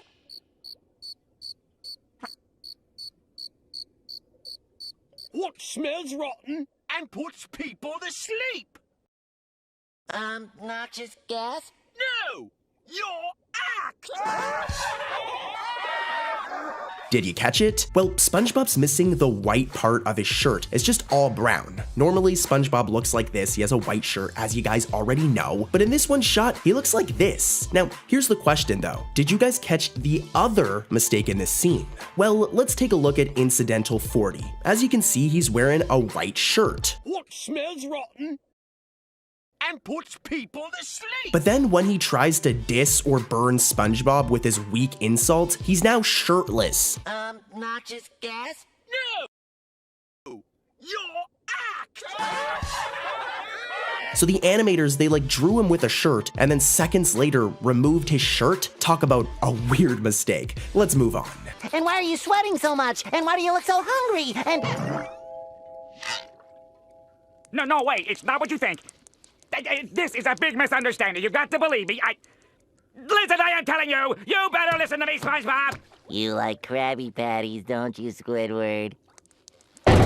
Next up, we've got some Season 3 goodness. One of my favorite Season 3 episodes, Just One Bite. In this episode, Squidward is exposed for loving Krabby Patties after he tries to lie and claim he doesn't like them. You're so fake, Squidward. Like, seriously, look at this compilation of this boy lying about not liking Krabby Patties. He lies so much in this episode, and then, of course, we're gonna get into the mistakes. They're really bad in this episode, so stay tuned. Horrible, putrid, poorly prepared, vile, unappetizing, disgusting excuse for a sandwich it has ever been my displeasure to have slither down my throat. I gotta sneak one. Just one. Then I'm off the stuff for good. It's hilarious because by the end of the episode, the dude explodes from eating so many Krabby Patties. But anyways, here's the first mistake, guys. Let's expose it. I gotta have more. I gotta have more. This one's a really bad mistake, and it happens towards the ending of the episode when Squidward gets caught and says the line, "I gotta have more." He is jonesing for Krabby Patties, holy. When Squidward says this, look, his mouth disappears for like a split second, leaving for a really weird shot of Squidward. This also happens again when Squidward turns around before this scene and says, "SpongeBob?" Yeah, same thing, his mouth disappears for like a split second, which is definitely a mistake, and I feel bad for Squidward because he's gonna need his mouth to eat all those Krabby Patties. So yeah, here's another mistake from this episode. This one's just as bad. Yes! Yes! I admit it, SpongeBob! I love Krabby Patties! I knew it all along, Squidward. No one can resist a Krabby Patty. It happens around the same time as the last one, but for about a split second during his lines, one of his pores or holes just turns blue. Like, what is going on here, SpongeBob? That is not supposed to be blue. What? I can tell you what the issue is here. It's an animation error. If you look behind SpongeBob, the patty vault is blue. So for whatever reason, the layer of his pores, they're like clipping through and showing the blue wall behind it, which, you know, is definitely a mistake. Mistakes happen, but this one's kind of rough. I don't know how they missed it. I don't know how they missed it. This one either. Here's one more from Just One Bite, and then we'll head over to another episode, guys. Lots of other episodes coming up. Triple Krabby Supreme! Triple Krabby Supreme! Did somebody order a Triple Krabby Supreme? Huh, they must have left. I'm gonna make this one quick because it's a very typical SpongeBob error. Don't worry, there's lots of crazier ones coming up, but in the scenes where Incidental 40 is enjoying his king-size Ultra Krabby Supreme I Want One, the chum bucket, which should be across from the street, is just missing. Here's a shot showing that normally it is across the street, there's a path between them, but in this episode, Just One Bite, the chum bucket just doesn't exist anymore, I guess. The animators just forgot that it's supposed to be across the street. Crazy. Let's keep it going though, guys. I'm saving saving the best mistakes for the end. What kind of resort is this? Where's the entertainment? Oh, you are absolutely right, sir. Presenting the SpongeBob Follies. What the hey? Boring. This next one is spicy, and it takes place in a very underrated episode, that being Patrick's staycation. I feel like nobody really talks about this episode, and while it isn't the best episode, it does have some really good moments, just like this. Take a look.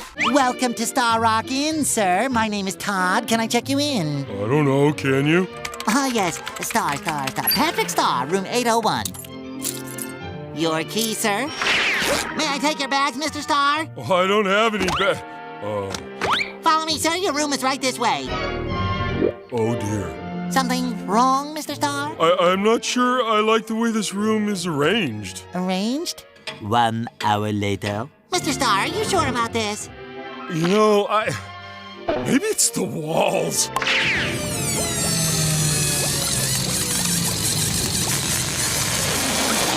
It's an interesting episode, right? Now, let's dive into the mistakes, what you guys have been waiting for, what you guys clicked on the video for. Here is mistake number 1. One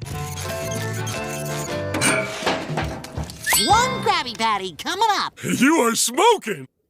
Oh, it was nothing. No, you're really smoking. What? Oh, no, the Krabby Patty.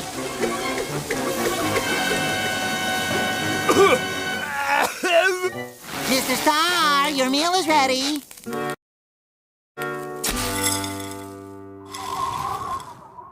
Patrick, where is he? So I'll admit, this mistake is a bit of a nitpick on my end. It isn't that big of a deal. But when SpongeBob gets out of the burned Krabby Patty, his chef suit had no sleeves. Seems harmless, right? Well, this is kind of a mistake, as in every other shot of this episode when SpongeBob is wearing his fresh chef suit over here, it has sleeves. It always has sleeves, but in this one shot, the sleeves are just missing. I mean, like I said, not that big of a deal, but somewhat of a mistake here. This next one though, trust me, this one is spicy. Oh, Patrick! Patrick, what have you done to yourself? I've been waking up, eating, sleeping, waking up. I need a break from the hustle and bustle of my everyday life. It's so exhausting. Please help me. Pal, what you need is a vacation. That's it! Did you guys catch it? Well, when SpongeBob says, Pat, what you need is a vacation, take a look at our favorite Sponge's eyes, as one of his blue eyes turn white for an entire split second. Normally, SpongeBob looks like this and has these beautiful deep blue eyes. He's so handsome. But for this one shot for just about a second, SpongeBob's eyes are tweaking, dude. It's just white. I don't think somebody's eye would just be entirely white. That's not how it works. When Plankton invents a unique gas that can revert other fish back into babies in the episode Goo Goo Gas, he abuses it and uses it to steal the Krabby Patty's secret formula. He turns everyone in the Krusty Krab into a baby. But when SpongeBob accidentally causes the gas canister to explode, the episode ends with Plankton turning into a baby himself. It's a hilarious episode with a great ending. However, if we head back a few scenes, we can spot a hidden mistake. At one point in the episode, Plankton is captured and placed in a trap net. However, I mean, if you really think about it, what in the world would the net be tied to? It's just floating in the middle of the ocean pretty much. Yeah, here's a clip. Net, you little nitwit. That was almost too easy. What? No! I demand you geezers release me! Right after the party, the teeny other party. What? Thanks for calling us old! Quit it! Our next mistake can be found in the fairly underrated Season 12 episode, The Dirty Bubble Returns, and it can be found during this scene. As Mr. Krabs walks away and SpongeBob pops in, as you can see right here in this shot. In this one frame, the dude is missing literally half of his body. Like, look at the space underneath the toilet stall. We should absolutely still be able to see the lower half of SpongeBob's body, like his legs and his iconic square pants. But I guess the animators were feeling a little lazy during this frame, as they only drew half of him, just half of him. Here's a clip. twirl it. Huh? Oh, sacre Pew! Make it sparkle.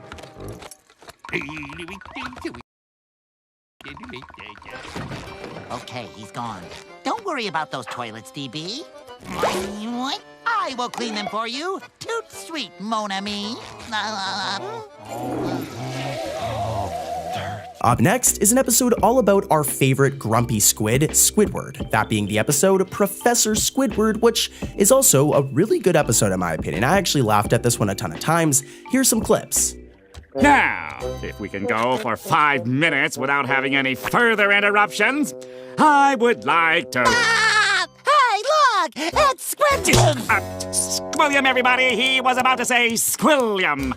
Actually, I think he was about to say Squidward. Would you two numbskulls mind telling me what you're doing in music class anyway?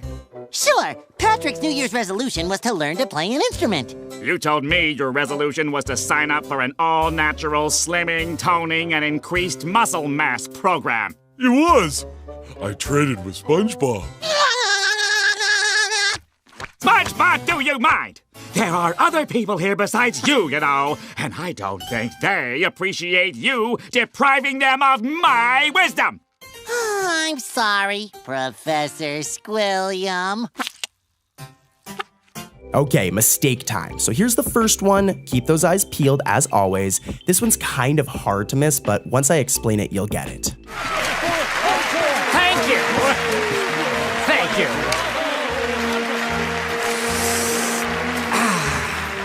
Isn't it grand? What is? He's such a great musician. He doesn't even have to touch an instrument to be brilliant. This character right here is Incidental F9, and for the most part, she's wearing a dress in this episode, right? But when Fred says, "Isn't it grand?" her dress is just missing. It's kind of hard to see because somebody's in front of her, but yeah, her dress is just gone, and she should go put that back on because this is a kid's show. What's going on here?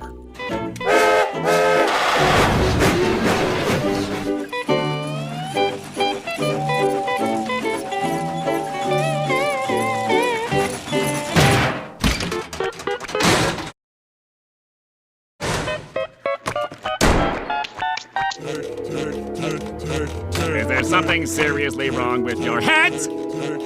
My whole life has been pointed in one direction. Tick. I see that now.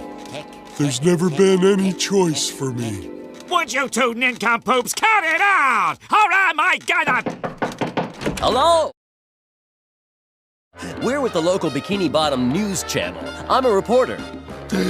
So this one's another complicated one, so listen closely, guys. But when Patrick rides his locomotive into the trash can, Squidward exits the building and places the can outside, right? He exits through this door right here. Later though, when both the news crew and the police come into Squidward's classroom, they enter the same door, that same door I just mentioned, but now it leads into a hallway. It's like the entire geography changed. Before that door led here, now the door leads to a hallway. So just, yeah, weird mistake. When SpongeBob and an executive chef trade jobs in a cultural exchange program in the episode La Big Switch, SpongeBob does not start out very well with his new establishment, as the owner is really rude to him and only wants him to cook items that are not Krabby Patties. From here, the owner continues to give SpongeBob a hard time. That is until he actually tries a Krabby Patty, realizing how delicious it tastes. And from here, things go well, with SpongeBob completing the program successfully. It's a neat episode that I recommend watching, but of course, we're here to spot mistakes, so let's talk about some mistakes. When SpongeBob puts the bag of Krabby Patties in his briefcase, the bag is colored as red. As you can see here, it's red. However, if you look closely during the next shot, the bag has magically changed to brown, making for something that isn't that big of a deal, but it's still a mistake. Like, this is a mistake. I guess, red to brown isn't that big of a change, but it's a mistake. Here's a clip. These babies also belong to the Krusty Krab.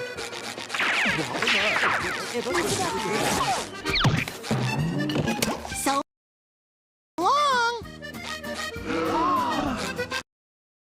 Oh, wait, just one more. I'm sorry, but I got to go.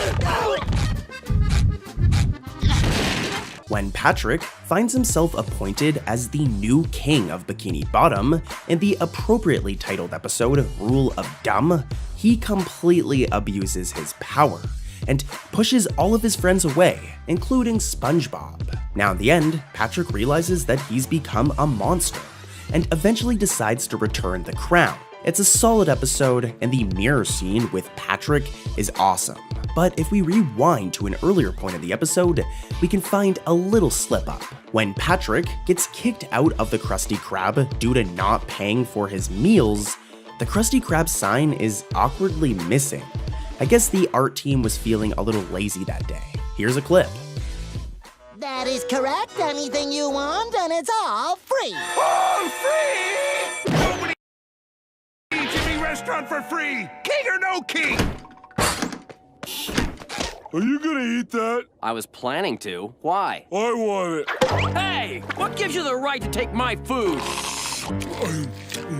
And my favorite is the plaintive song of the blue whale. Huh? Did you hear that? What's wrong, Frank? That song. It sounds just like Martha. Frank, how many times do I have to tell you? Martha's no good for you. She's just no good. This one is hilarious. It's from the episode You Don't Know Sponge, and it has to do with our boy Larry's shorts. Watch this. And he's hanging out with Larry the lobster? Maybe I don't know much about Patrick either.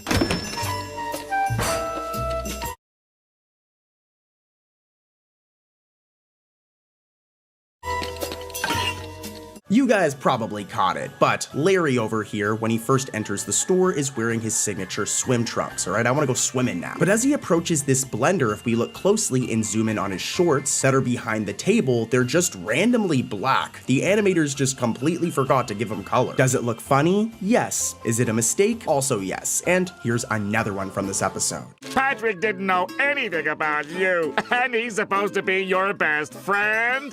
I know. It's like we're not friends at all. Now, Patrick may not have passed the quiz, but like a true best friend, he's always right here for me, right?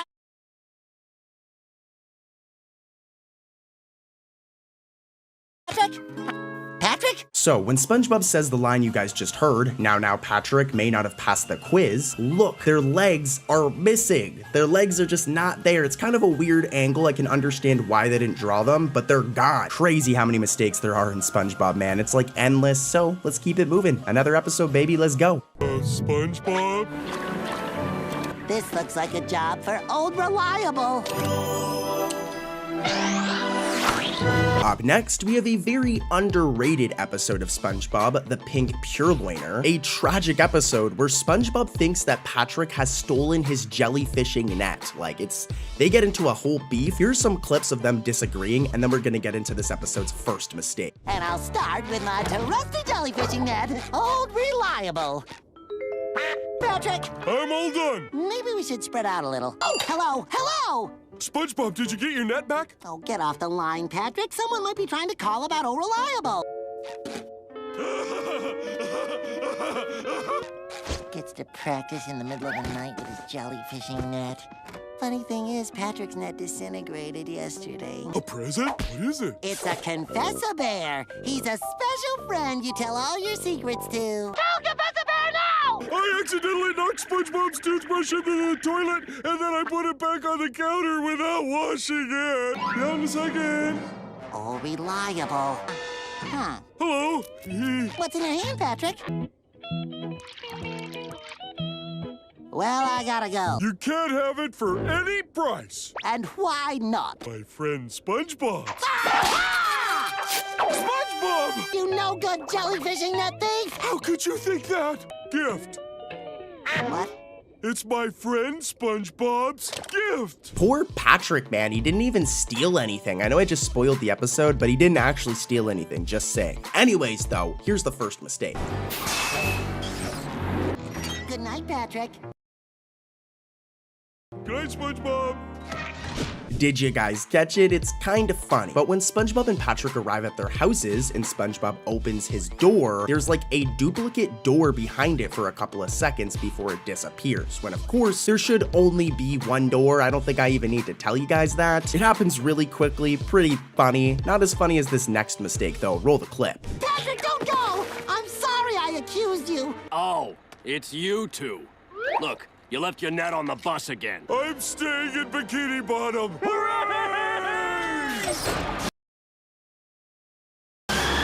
You need to pay close attention to catch this one, and we'll definitely need to slow things down and pause for you guys to even see it because it happens so fast. But at the very end of the episode, after the bus takes off, one of these passengers' faces changes colors. It's this dude right here. First he's colored like this, but then once the animation starts of the bus moving away, it quickly just changes and his face is now this color. Here's a side-by-side, and bro, that looks really awkward. How does the dude's face change? I'm genuinely curious on how this mistake even happened from an animation standpoint. Like, I'm no animator, but this wasn't like a layering issue. It's just very, very strange. Let's keep it moving though, guys. We've got lots of episodes coming up.